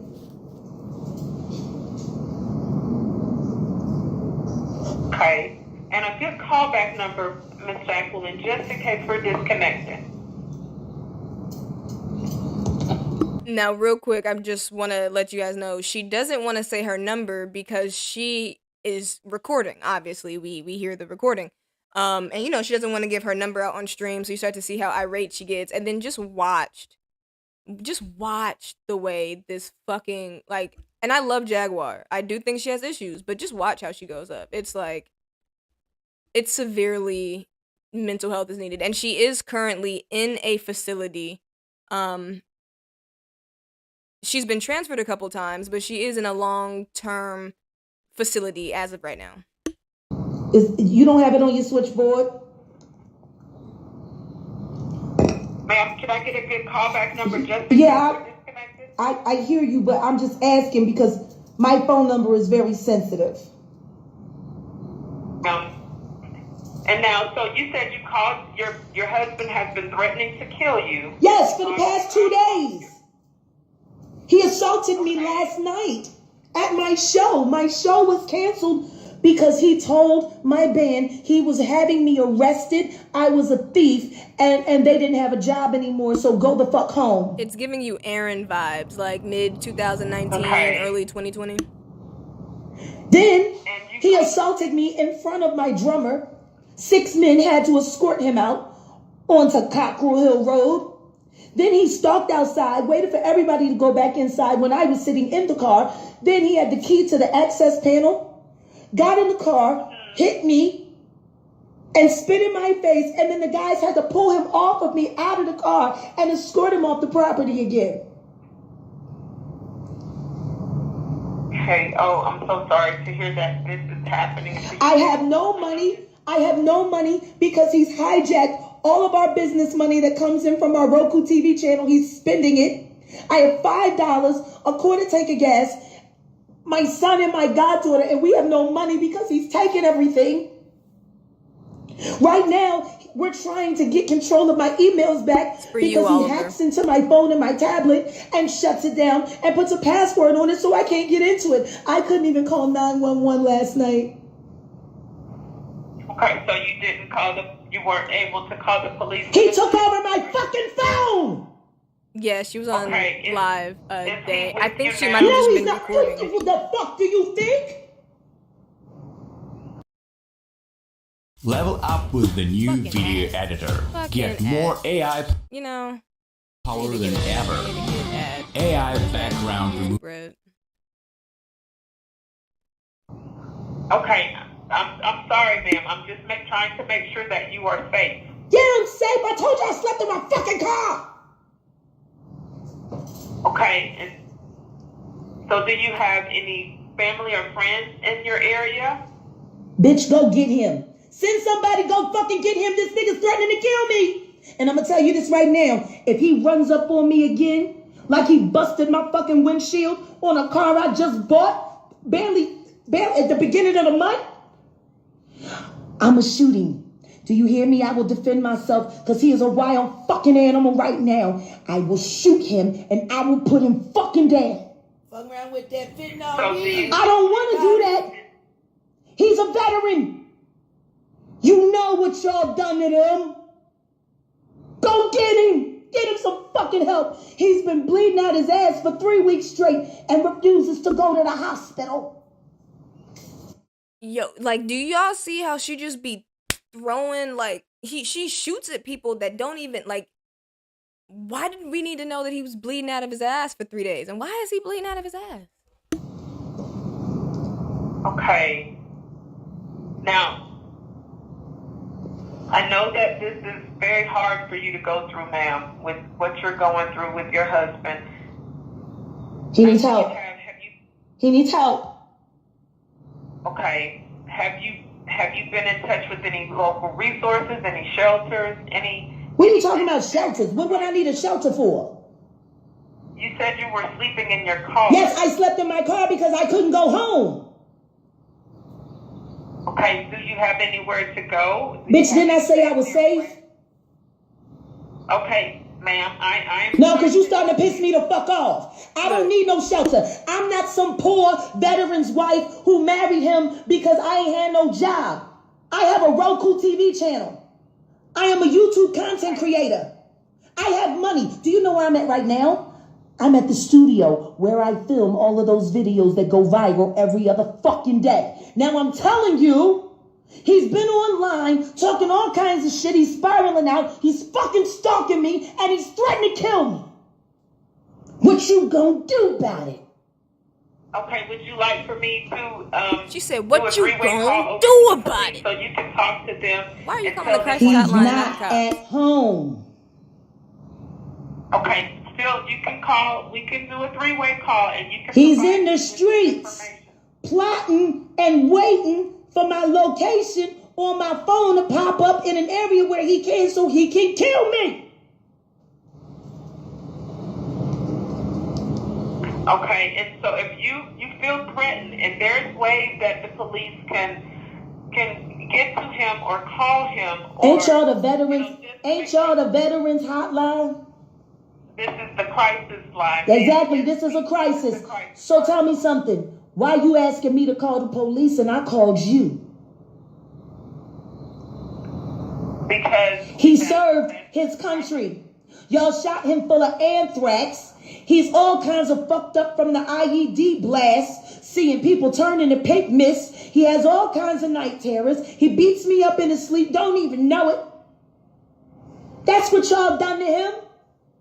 He can't even work a fucking job. That's why he works for me, because no one else can hire him. Yeah, she kind of goes wild. I swear to God, I'm sitting here. Twitch. I got everything. Alright, they're gonna go. What if whatchamacallit. Yeah, guys, but that's kind of an update on Jaguar, right?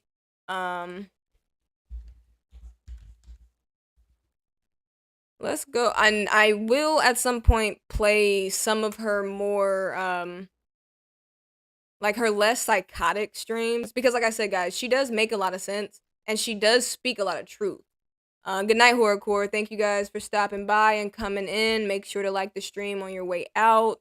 Always appreciate you. Love you guys so much. Singing. And she has, you know, been through a lot. She has a very, you know, different story. So this is Jaguar Wright singing. I want to give you something live. Oh shit. This is her recently, but she did perform with the Roots. So yeah, I wanted to get something live, but let's see. I don't know how the sound is. Just so you guys could see a little bit, because, you know, not everybody who is famous is talented.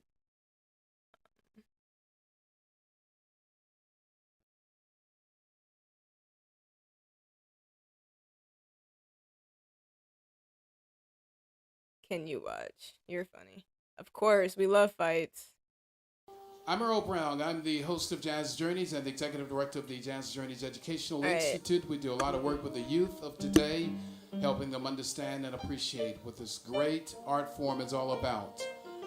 Keep in mind, once again, that we are doing a live video and recording. We ask that during the performance, out of respect for your fellow patrons and these wonderfully talented international musicians, that you please keep in mind our quiet policy. We want you to have a good time, but if you can keep the chatter to a bare minimum, we'd appreciate that very much. But be sure, as you normally do, to get into the music and to the grooves and everything, all the feelings, and have a wonderful time. Please give a nice, warm round of applause for international recording artist from Philadelphia. She's traveled around the world. Many of you know her from her stay with the Roots, but a lot of you also are very, very aware that she's capable of doing music in practically any genre.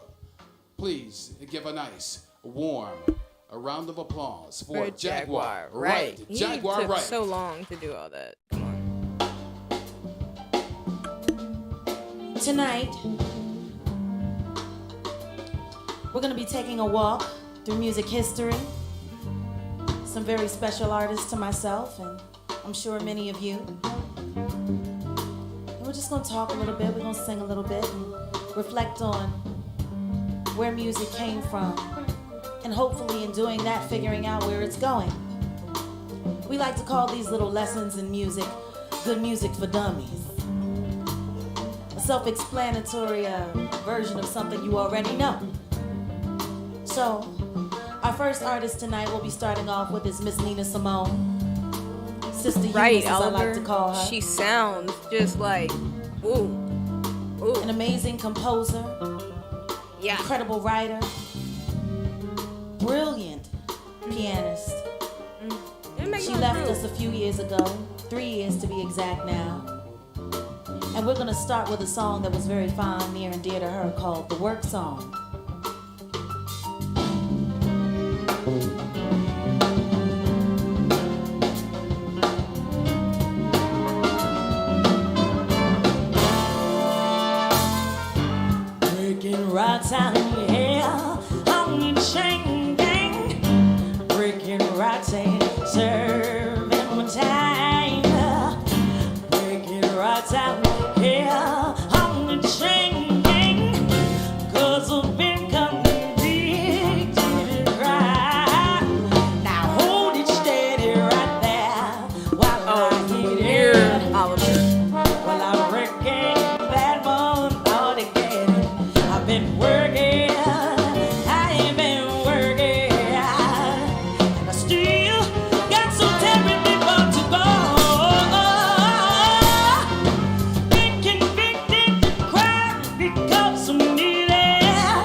Okay, so Oliver is talking shit, right? You're funny.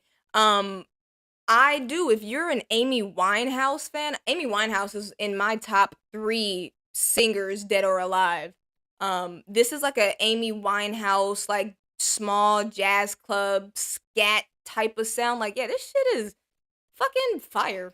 Big and hungry and poor.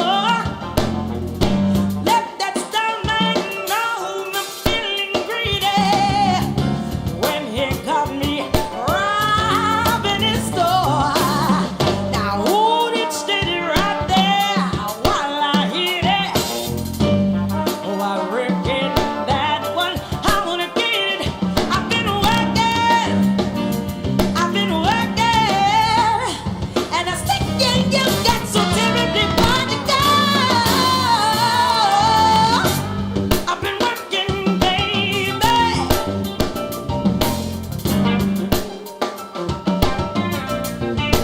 Get a little bit, Tim. So she gonna let the guy go ahead and get into it. Let's see. Oh, I muted. Let's see. I'm gonna see if she does. She gonna keep doing jazz songs. Let's see if I could do a Jaguar Wright, a cover of some song. Paramore's album came out.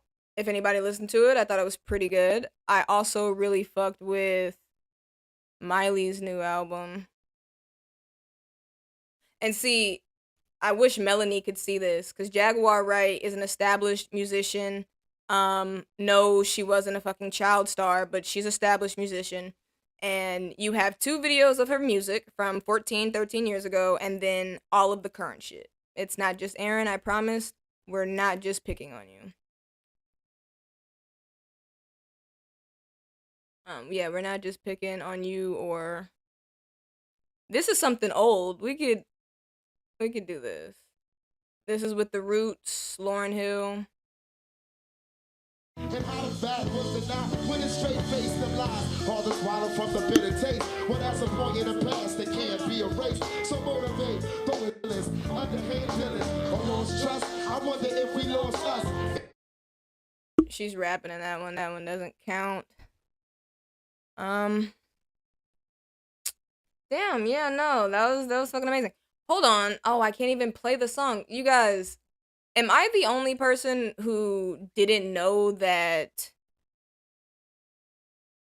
Amy Winehouse and Adele both performed at the 2008 Brit Awards?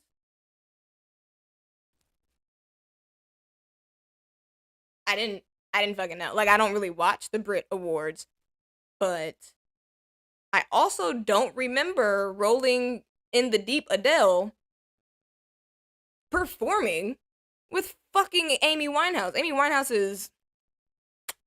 And Adele is... If you didn't listen to Adele's last album, 30, shit was famous. Like, the flamest of the flamest. But yeah, so next stream we'll go over some of Jaguar Wright's, you know, the videos she does talking about the industry and calling people out.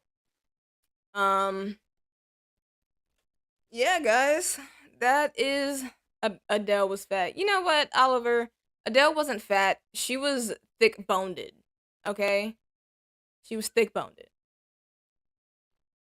And I love Adele Rolling in the Deep. I actually did a cover of Chasing Pavements in, like, middle school talent show. So...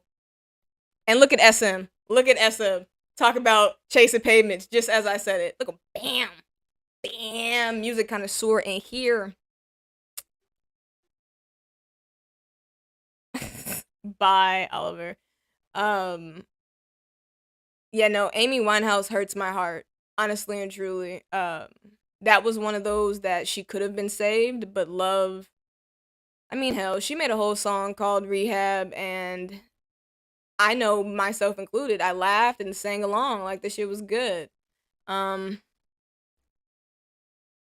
I don't have anything else for you guys tonight. Pierce the Veil, you still love them. I wish I could play music on the stream.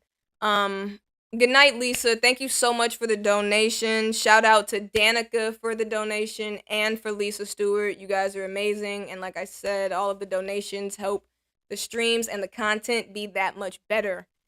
Don Richard, okay, I got you. Yeah, guys, my interview with Kyle Massey's mom will be dropping no later than Monday. I repeat, my interview with Angel Massey, Kyle Massey's mom, will be dropping no later than Monday. So Tiff, good night. See everybody next time. Tiff, if you get on Instagram, send me the live. I'll try to pop in. I'll pop in. I'll be up for a little while longer. But again, thank you to everybody that sent in questions. I love you guys from the bottom of my heart. Always remember, I'm not a bully. I just speak the truth. You may not like it, but that doesn't mean it's bullying. Rico and Tiny accept my friend request. I got you. See you next time. What time? Lisa, we're going to go for maybe like a Tuesday, Wednesday stream, just because the stuff I want to talk about kind of happened last week. But I might just say fuck it and do lives like every night the week and just make them short. Excuse me, I might do multiple lives in, the same day. Who knows? I'm really trying to figure out this streaming schedule to see what you guys is feeling and kind of rocking. Like I said, I'm trying to integrate, my audiences. Gina said, thank you for bringing us the Melanie interview. It was interesting, even though I don't believe anything Mel says. I think it was interesting, too. Also on that topic, you guys, I have compassion for Melanie. Thank you so much, Shannon Douglas, for being here. You have a great night, and I'll see you next time. I have a lot of compassion for Melanie. She's grieving. I do not think that she is as honest and innocent as she likes to claim. But we will have to wait and see. Like Melanie kept saying, all spaces, you'll just wait and see. So I guess whenever the court documents get officially filed and TMZ or The Blast gets a Good night, Life Entertainment. Thank you for stopping by. It's always a pleasure to have you guys in here. Yeah, but Melanie is a different breed. But everybody, let me tell you guys good night. Hold on. Thank you for watching and have a great night. Okay, so what do you guys want to watch for the stream ending? You guys know I always have some sort of a video planned so everybody can filter out. Sniff, sniff, gang for life. Sniff, sniff. That sounds, I don't want to say it sounds like coke, but you said you were leaving. I am leaving, Shannon, but I feel like it adds a vibe. Good night, Gina. I feel like it adds a vibe to the stream when, like, a video's playing and you can, like, leave when you want to or watch the video. I don't know. I just feel like it adds an ambiance to, like, the stream. Like, oh, cool. Rico's not talking or, bullshitting or whatever. Extra sensuality. Yeah, something like... Gianna, Fool's Gold. Shannon, you want me to play Fool's Gold for you guys to go to sleep. I love that. We could do a House of Carters episode. I'm trying to think of things that won't get me striked. I am trying to get my monetization back. I just want to let everybody know that I will start to, like, censor some of my stuff. Yeah, Oliver, you're funny. I'm gonna get you some help. Good night, Carissa. Yeah, good night, Carissa. Thank you for joining the stream. Love you, appreciate you. I hope you have great dreams and you wake up on the right side of the bed. Yes, and Tiff Talks is very correct. You want to hear Jaguar singing. I think that's good. Gina, I think that is really good. I think that's a good idea. We could listen to some more Jaguar. Yeah, let's do that because It's nighttime. I don't want to give you guys any fucking nightmares.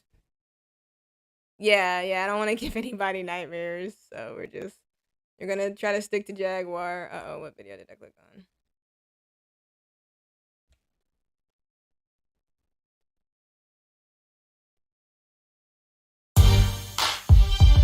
Yo, Thought Warriors.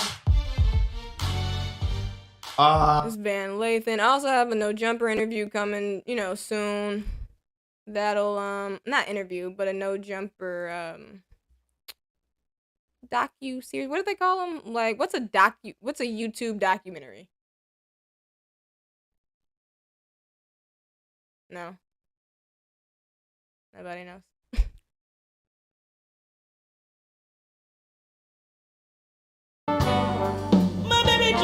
Have all your sexual sensual dreams about me out there. But it's females only. So I'm assuming by your name that you're a dude.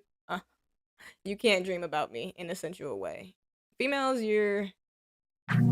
makes me sound like a creep. I'm not trying to like hit on you guys. A YouTube documentary. Tiff, I should have guessed that one. Yeah, I had a moment. Alright guys, and finally for my last time, because I've said it about 4 times, this is the end of the stream, so you guys can feel free to watch the beautiful voices of Jaguar Wright and The Roots, or, you guys can filter out. I'm gonna turn off my camera and just kind of, let the stream take its course. Tiff, like I said, shoot me the Instagram link whenever you do decide to go on. Everybody who came, viewed, stopped, commented, liked, shared, you were more amazing than you know. I appreciate you more than you know from the bottom of my heart. Rocky was not here to steal the stream, but Rocky says thank you. Everybody who sent in questions, I love you guys. Listen to good music, eat good food, drink water, and he said no camera, I'm out. You want to see me get naked? You're funny. Thanks, guys. Enjoy Jaguar. I'll leave the camera on for you. Baby, don't break me down. My baby, don't. Brian, please play your trumpet. Play it, boy.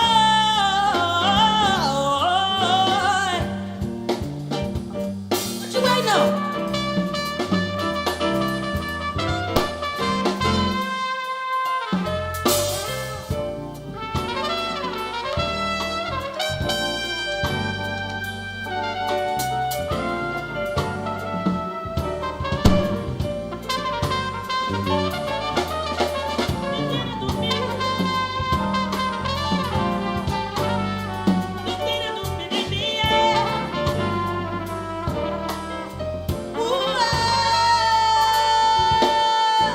My baby don't care for shows. He don't care for clothes. My baby just cares for me. Oh, my baby don't care. Who knows it? No. My baby just cares for. My baby just cares for. My baby just cares for me.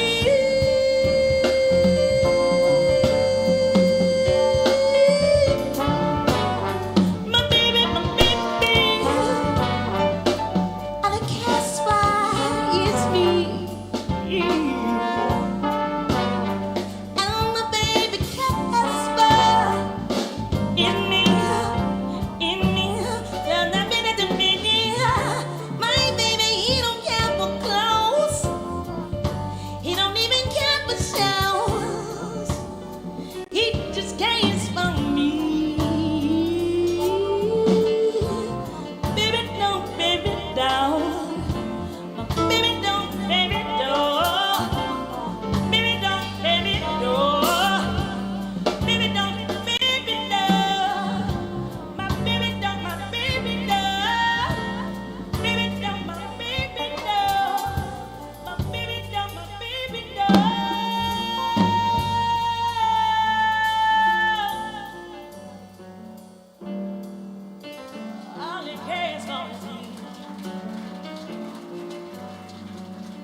I miss the days when women could sing songs like that and mean them.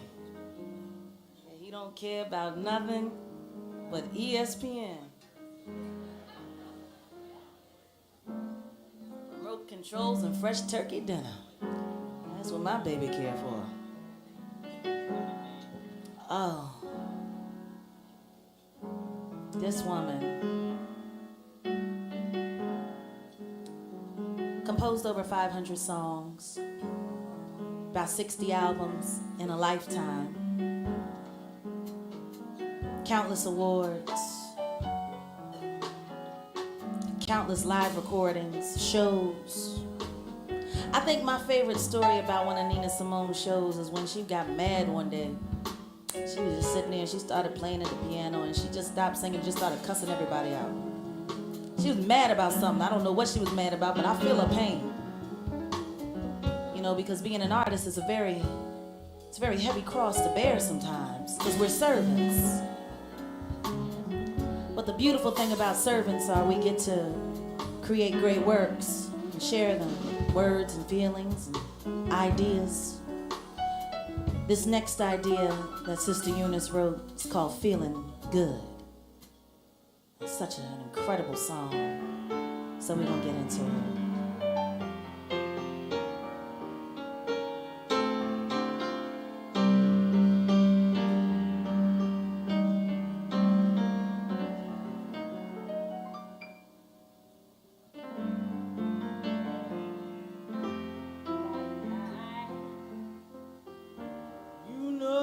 How I feel,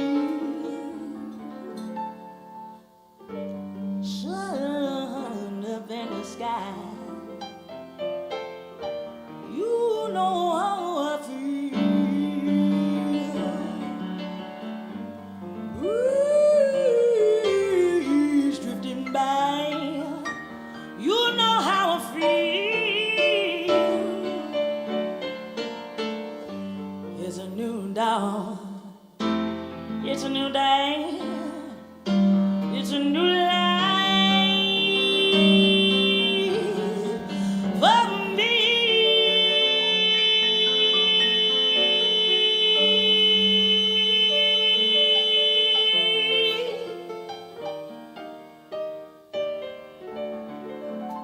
And I'm feeling so good.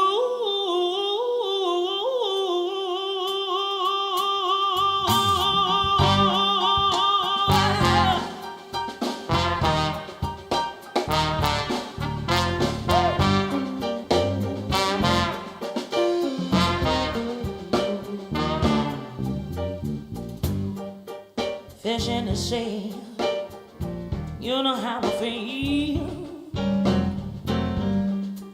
River running free, you know how I feel. Blossom sitting way up in the tree, you know how I feel. It's a new dawn, it's a new day, it's a new life.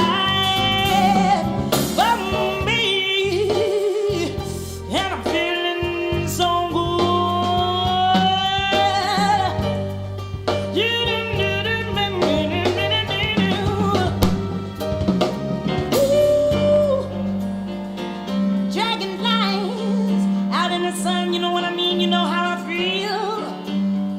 Butterflies flying and having fun. You know how I feel. Sleep in peace when the day is done. You know how I feel. And then it's a new dawn. And then this old world becomes a new world. A blue world. For me. For me. For me.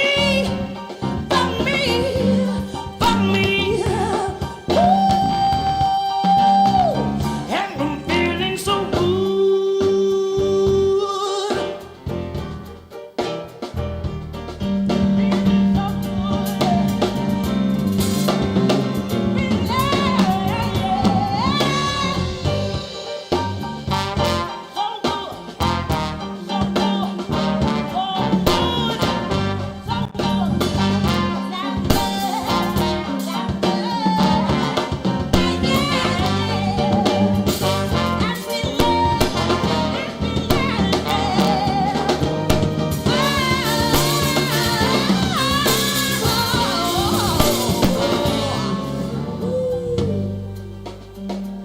stars up in the sky. When you shine, you know how I feel.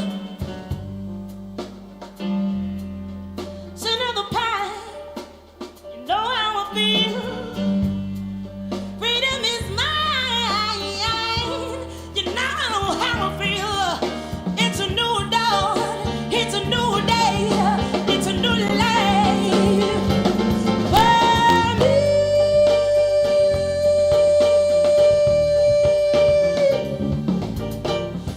For me.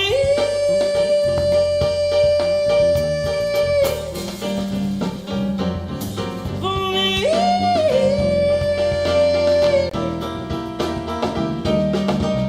It's a new dawn, it's a new day, it's a new life for me.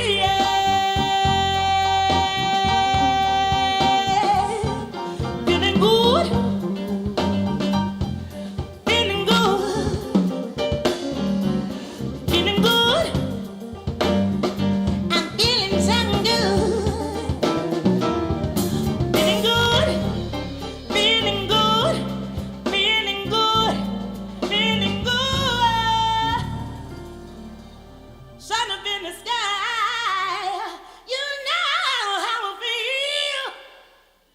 Scent of the pain, you know how I feel. Freedom is mine, you know how I feel. And then it's a new day.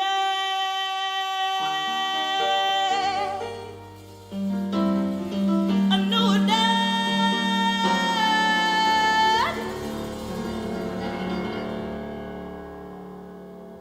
And I'm feeling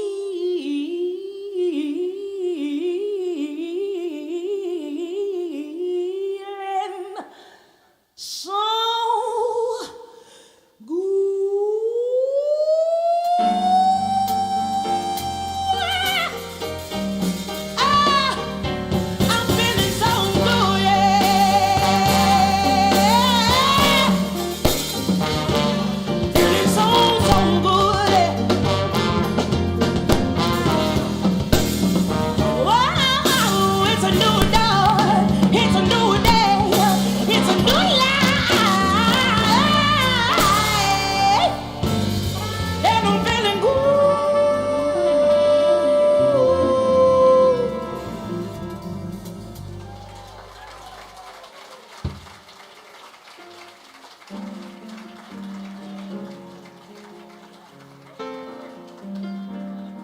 I think it's time for a friend.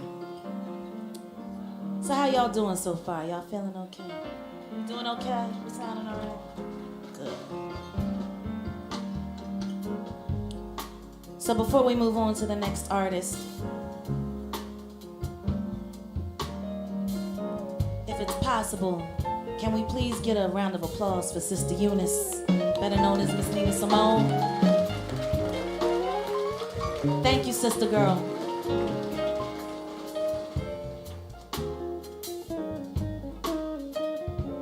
Our next artist was a wonderful man. Born Nathaniel Coles, named Nat King Cole by a club owner when he was playing with the Nat Cole Trio back in the 40s and 50s. This was a blessed man. He was not only a musician, came from a musical religious family.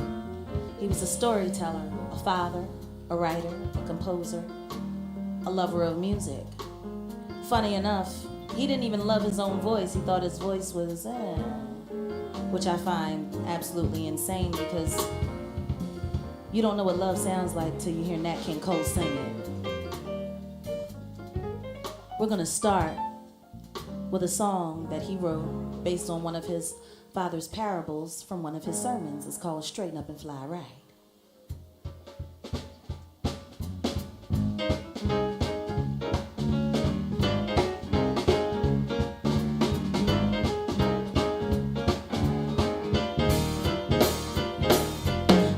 Took a brother for a ride and yeah, he thought that but everything was on the square.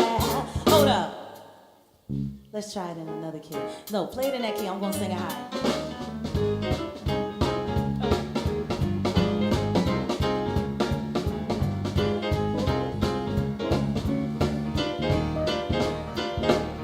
A buzzer took a monkey for a ride in the air. The monkey thought that everything was on the square. The buzzer tried to throw the monkey from his back, but the monkey grabbed his neck and said, "Now listen, Jack. Straighten up and fly right. Straighten up and stay right. Straighten up and fly right.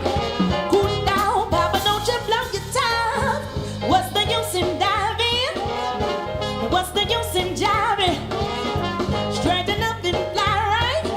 Cool down, Papa, don't you blow your top." The buzzer said to monkey, "You are choking me. Release your hold and I will set you free." The monkey looked the buzzer right dead in the eyes and said, "Your story is so touching, but it all just sounds like lies. Straighten up and fly right. Straighten up and stay right. Straighten up and fly right. Cool down, Papa, don't you blow your top." Come on, horns.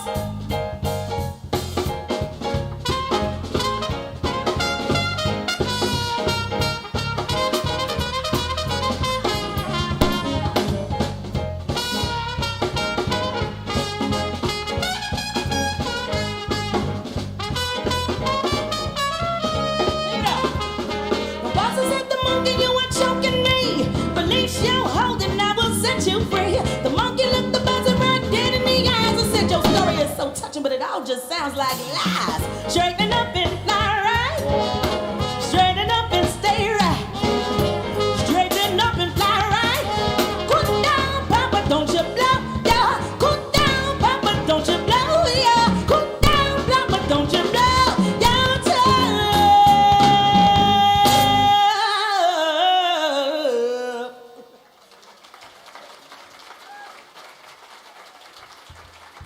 I miss songs like that.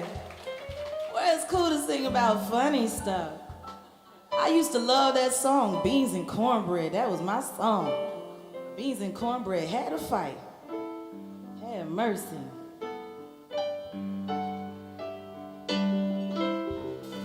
They're gonna be fighting on my plate tomorrow when I cook supper. So,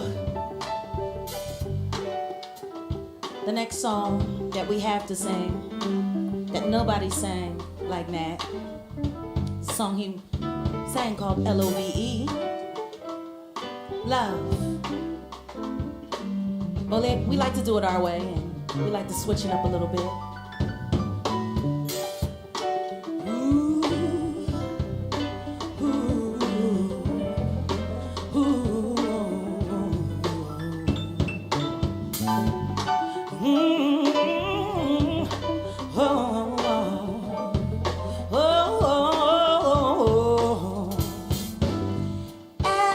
It's for the way you look at me.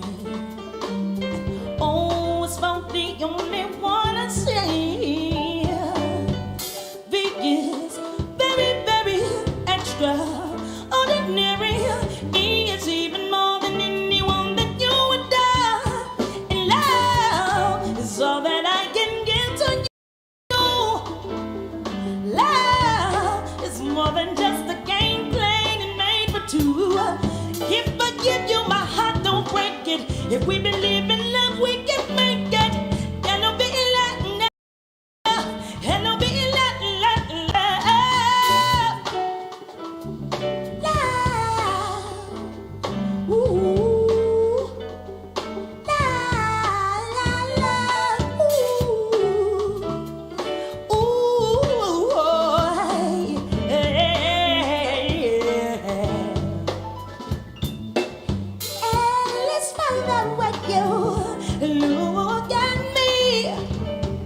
Just love, it's all we need. Hello, be.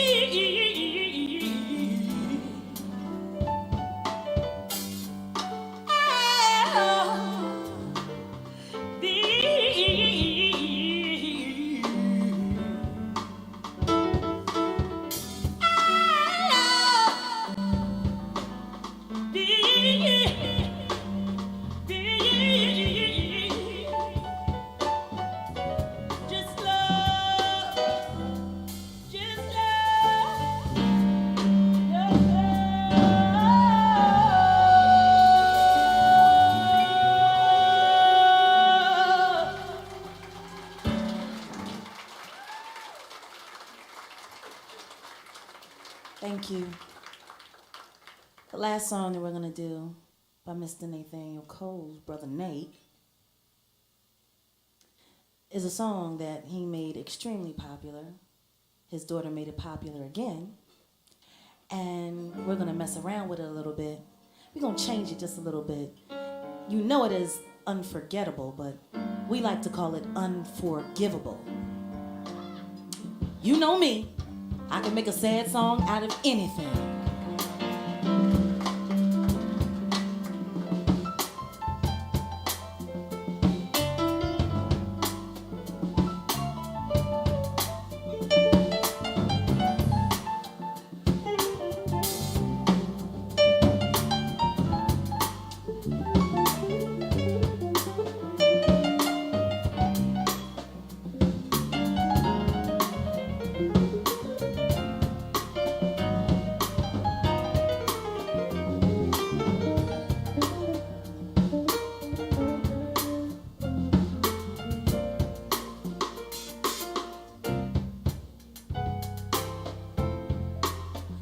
Unforgivable, that's what you are.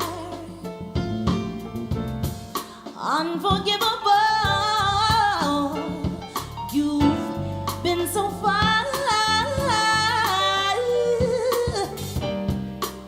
Like the sound of your lies that clings to me.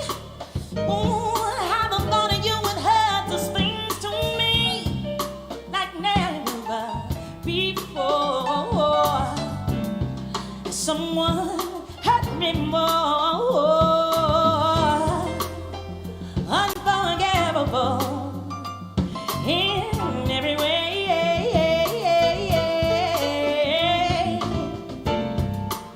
And forevermore, that's how you're gonna stay. That's why, darling, it's incredible that someone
gotta do it my own way.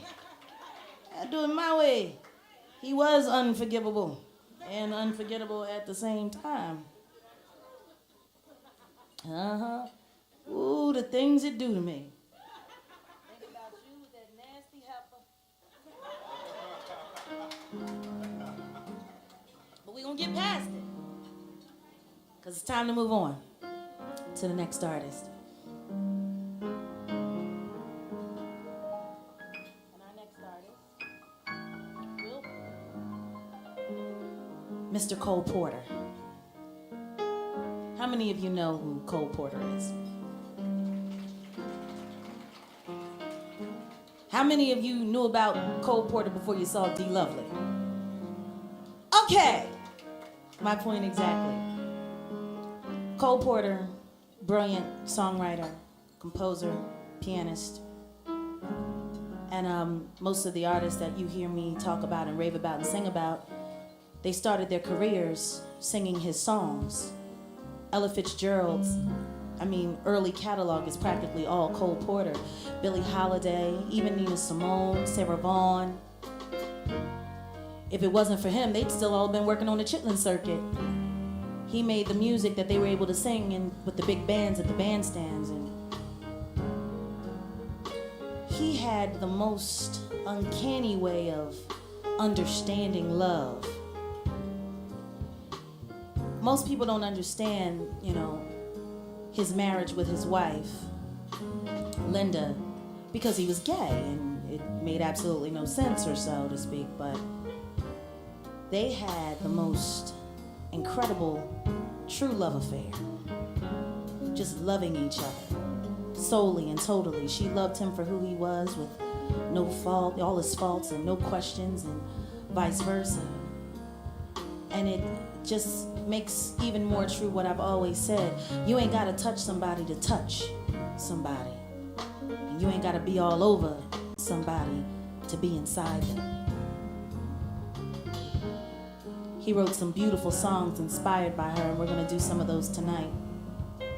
We're gonna start with Night and Day.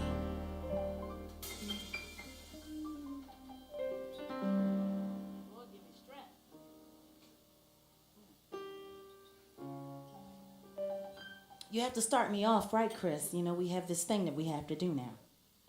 Okay. Obsession.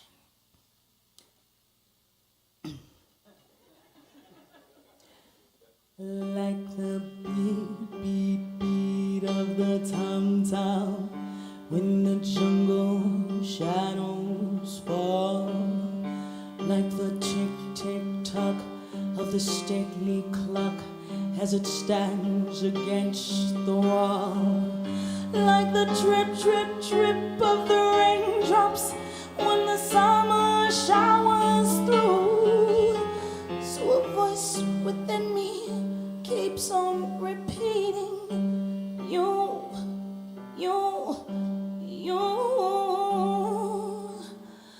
Night and day, you are the one. Only you beneath the moon and under the sun. Whether near to me or far, it's no matter, darling, where you are. I think of you. Night and day.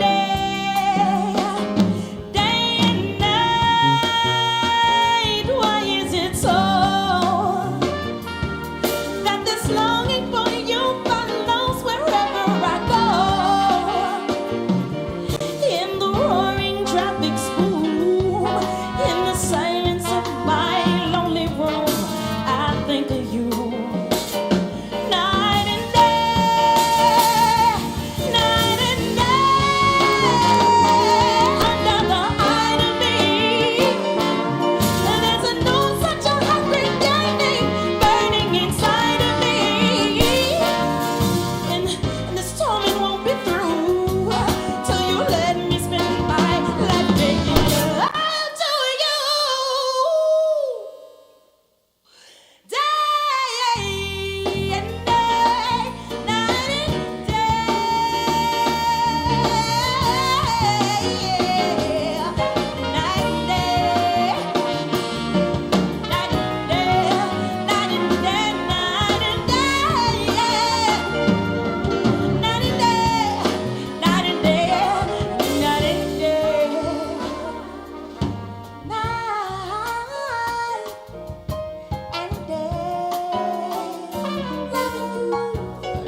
Beautiful song.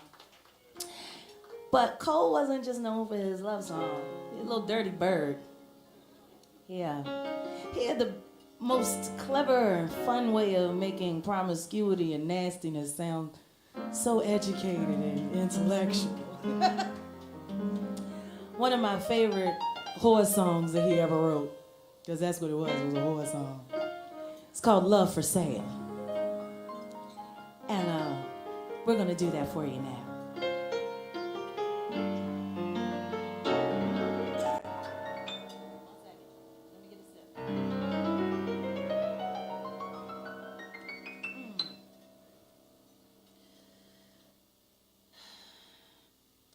When the only sound in the empty streets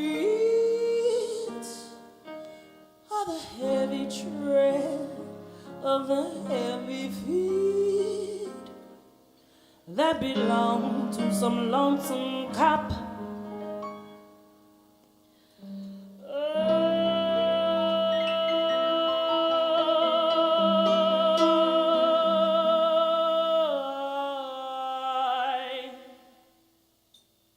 Open shut when the moon so long has been gazing down on this wayward ways of this wayward town, that its smile becomes a smell.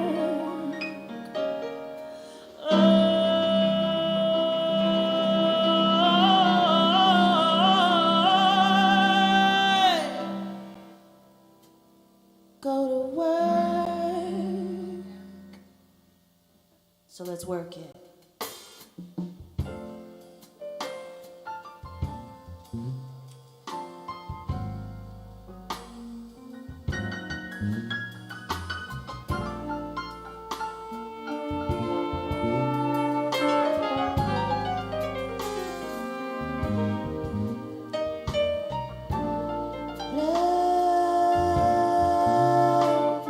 For sale,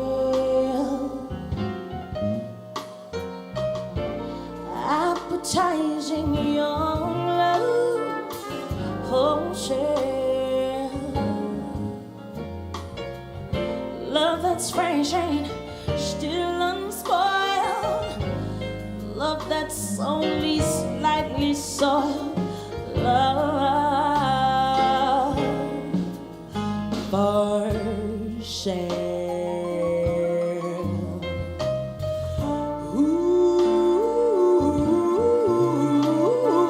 Ooh, buy. Who would like to sample my supply? Who's prepared to pay the price for a trip to paradise? Love for sale. Let the poet's pipe of love in all its childish ways. I know every type of love, some far better than they. If you want the thrill of love, I've been through the meal of love. Oh, love, new love, every love but true love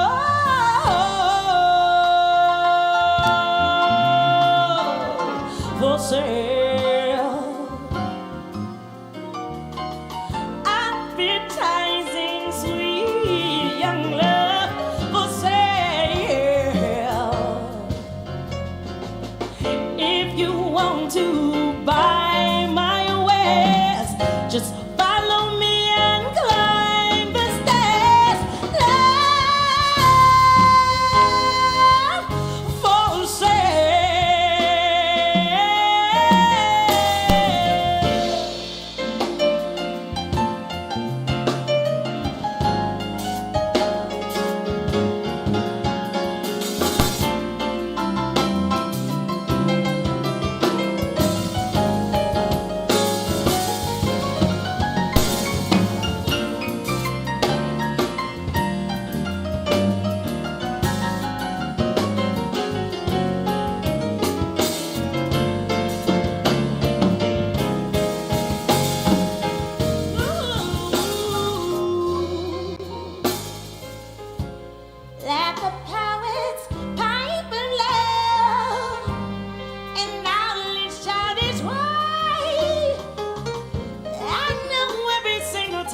of life.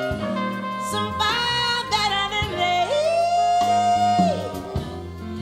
If you want the thrill of love, I've been through the real of love.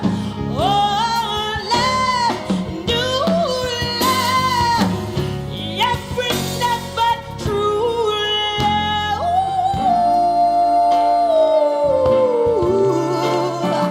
For sale, advertising love. For sale, if you wanna buy my wares, then follow me and climb the stairs.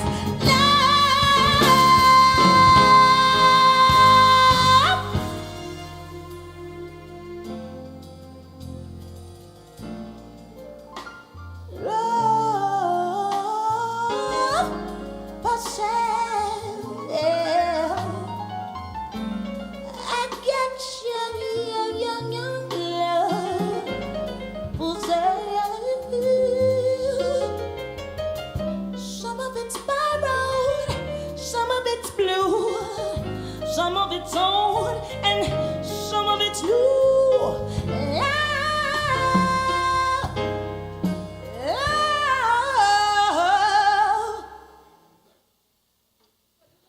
for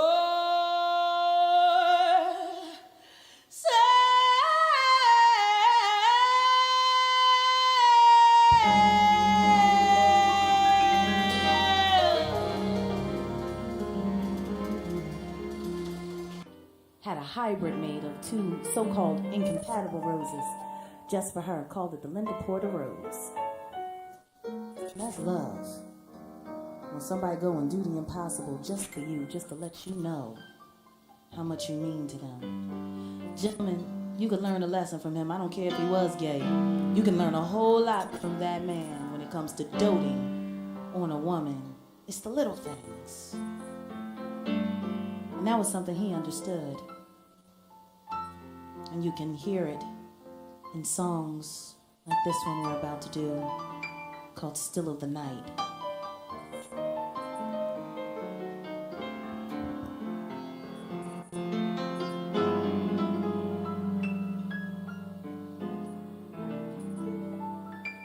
In the still of the night,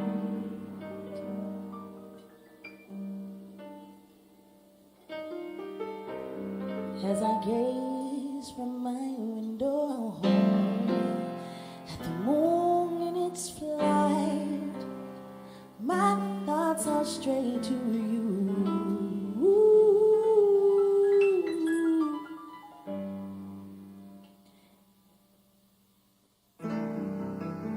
In the still of the night, all the world is in slumber,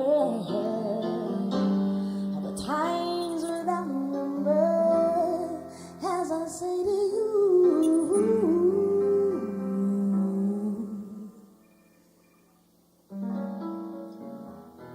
do you love me? As I love you, are you my life to be, my dream come true? Or will this dream of mine just fade from out of sight?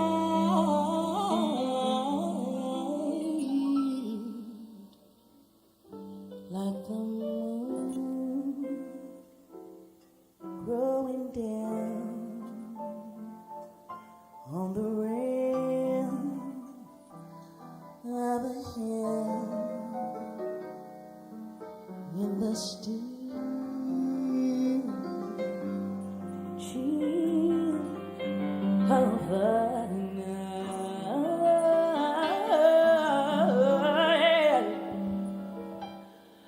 like the moon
hope one day a man writes some lyrics like that for me. I don't care if he is gay.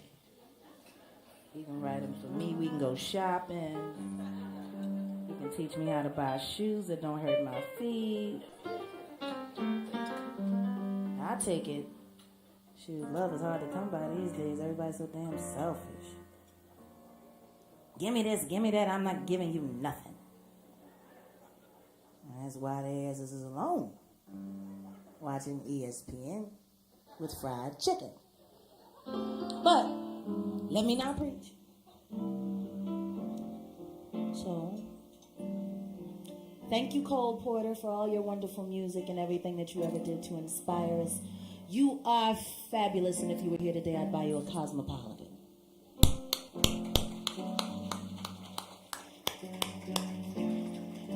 God bless him. So, moving right on along, we have Mr. Ray Charles. Ray Charles Robinson. I would tell you about him, but I think everybody saw the movie. Everybody know Jamie Foxx did a great job portraying the man, and he was blind, and he won all these awards, probably like 17, 18 Grammys, and there's nothing I can tell you at all, except for my experiences with Brother Ray. Now, it might not seem like it, but I grew up in a very religious home. Hence, you know, me. And my father, in his younger years, after he gave his life over to God and decided he was going to become a minister, we were not allowed to have the devil in our house in any way, shape, or form, especially in the form of secular music. So I would have to, you know, like make myself get on punishment so I could be sent to my room and listen to the boys play the boombox next door so I could hear all the rap music. I stayed in trouble. I love listening to that music through my window. We'll go to my aunt's houses, you know, 'cause they didn't care. They was smoking, they was drinking, and they had us in the basement. We was listening to everything through the radiator. So that was my only time I got to get, you know, to hear great music that I loved other than the Clark Sisters and the Winans. So one day, keep playing the music now. Don't stop with it. Take your coffee break later. So, I was rummaging through my parents' room one day, and I happened to come across a Foot Locker. And being the devilish child that I was, I knew how to use a pair of bobby pins, or hairpins, twigs, or whatever have you. I got in it. And there was the devil in my house. Full of the devil. Whole box full of the devil. Donna Summers, the Bad Girls album cover where she was posed like a hooker. Ray Charles, Nina Simone, Sarah Vaughan. I found me some Parliament Funkadelic. The devil was right there in my house. So of course I picked my, you know, cleaning my parents' room up as an extra chore. You know, so I keep going through the Foot Locker and get paid for it. And I fell in love with the sound that I heard, hearing that man's voice. I remember it, even now to this day.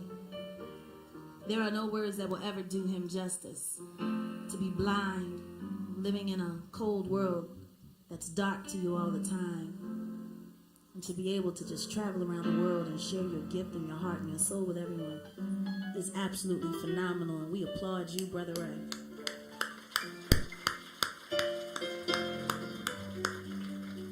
I got my vision, and sometimes I be scared. Go anywhere. Go around the corner in North Philly, boy. I don't like to go outside alone at night when I'm over the whole neighborhood, boy. So, well, that Jaguar, right? She got money.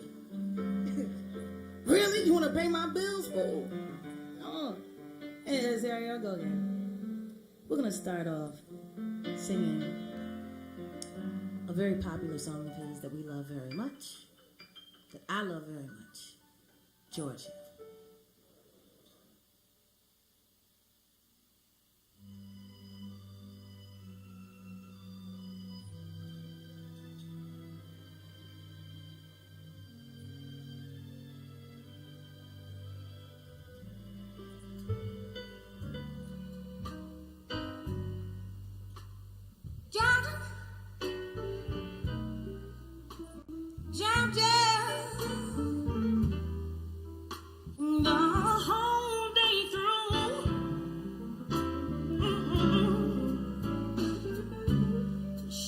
Just an old sweet song, keeping Georgia on my mind. Ooh, I said, Georgia, Georgia, it's just a song of you. It comes as sweet and clear as moonlight creeping through the pine. Oh,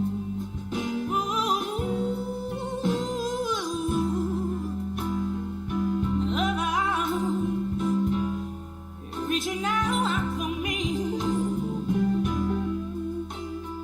Other eyes smile tenderly, yeah. Stealing peaceful dreams I see. All the world is said to you.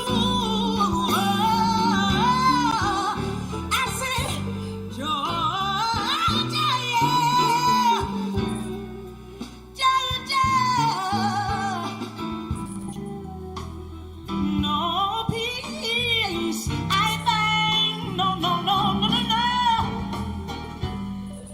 Just an old sweet song, keeping Georgia on my mind. Oh, baby, take it away.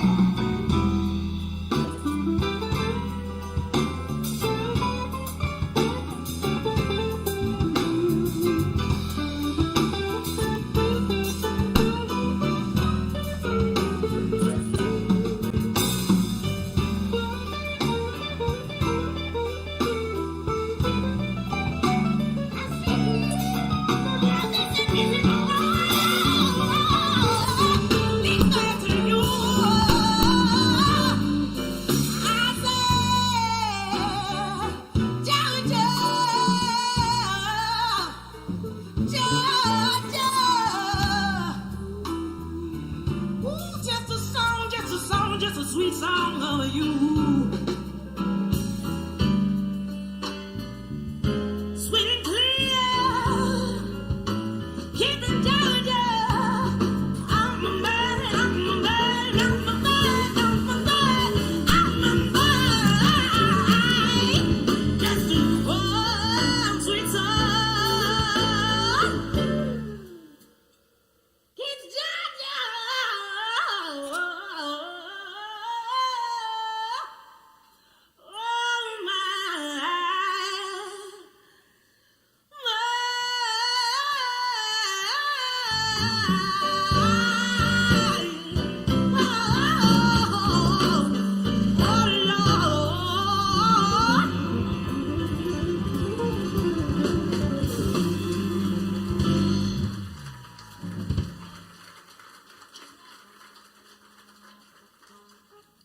So, we're gonna wrap it up so we can get into some of my music before they put y'all out and they make me go back into the broom closet. We're gonna do Unchain My Heart. I love to end the night on the up night. Upbeat.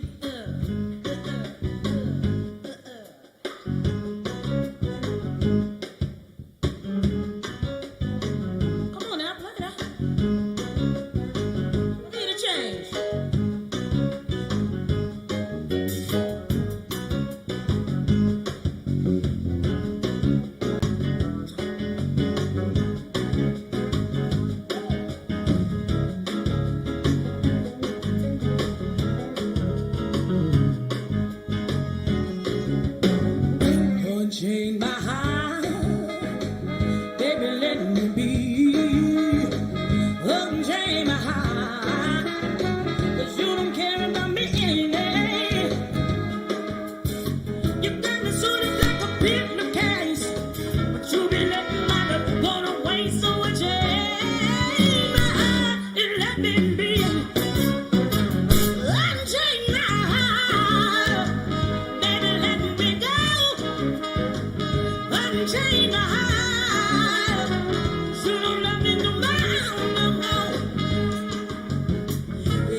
let me be?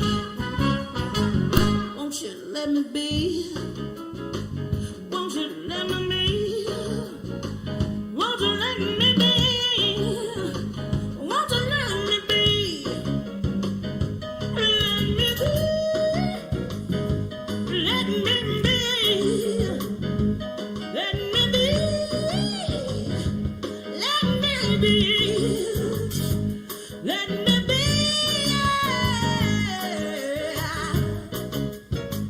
Won't you let me be? Won't you let me be? Won't you let me be? Yeah. Won't you let me be? Yeah, yeah, yeah, yeah, yeah.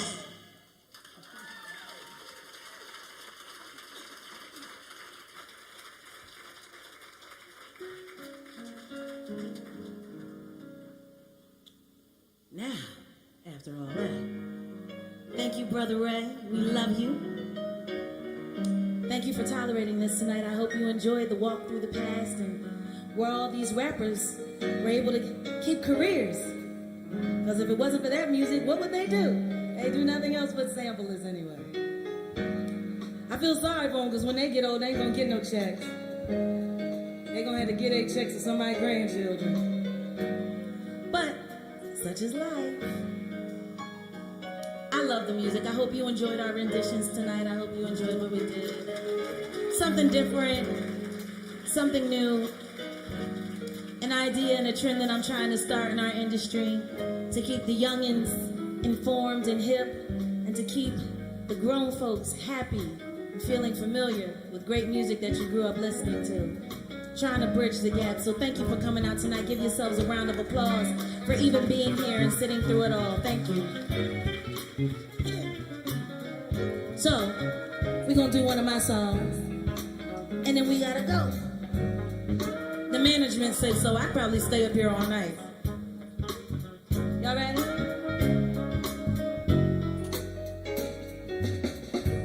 Don't know what I ever did to you. Make you treat me the way you don't. Don't know what I ever said to you. Make you talk to me the way you don't. I've been just sitting here going crazy, baby. Thinking, wondering, why'd you have to go and do this to me? Every night I think about you, every day I dream about you. All I want you to do is come to me, walk through that front door and make me happy and I go crazy. I said, just sitting here thinking about you, baby.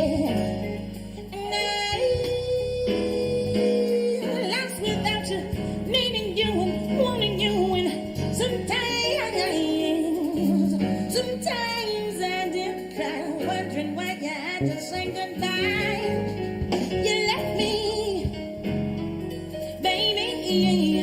Sometimes I did cry, wondering why you had to say goodbye. 'Cause you left me, baby. Now I can't see, baby, yeah. Sometimes I did cry, wondering why you had to say goodbye to me, baby. Boy, why'd you have to go and steal my job? Don't know what I ever did to you, but it must have been messed up, boo. Because you got me tripping, got me slipping, got me losing sleep at night. Just ain't right. So what I gotta do to make you see? What I gotta do to bring your ass back to me?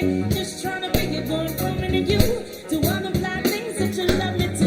And what I gotta do to make you feel? What I gotta do to prove to you that it's real? That I would do about anything to stay next to you everywhere you're bringing. Sometimes I do cry, wondering why you had to say goodbye. You left me, yeah, baby, yeah. Sometimes I do cry, wondering why you had to say goodbye. 'Cause you left me, baby. Now I can't sleep, baby, yeah.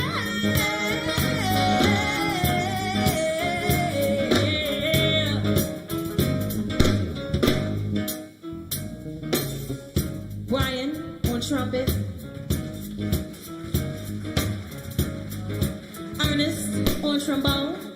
Play 'em a little something together, y'all.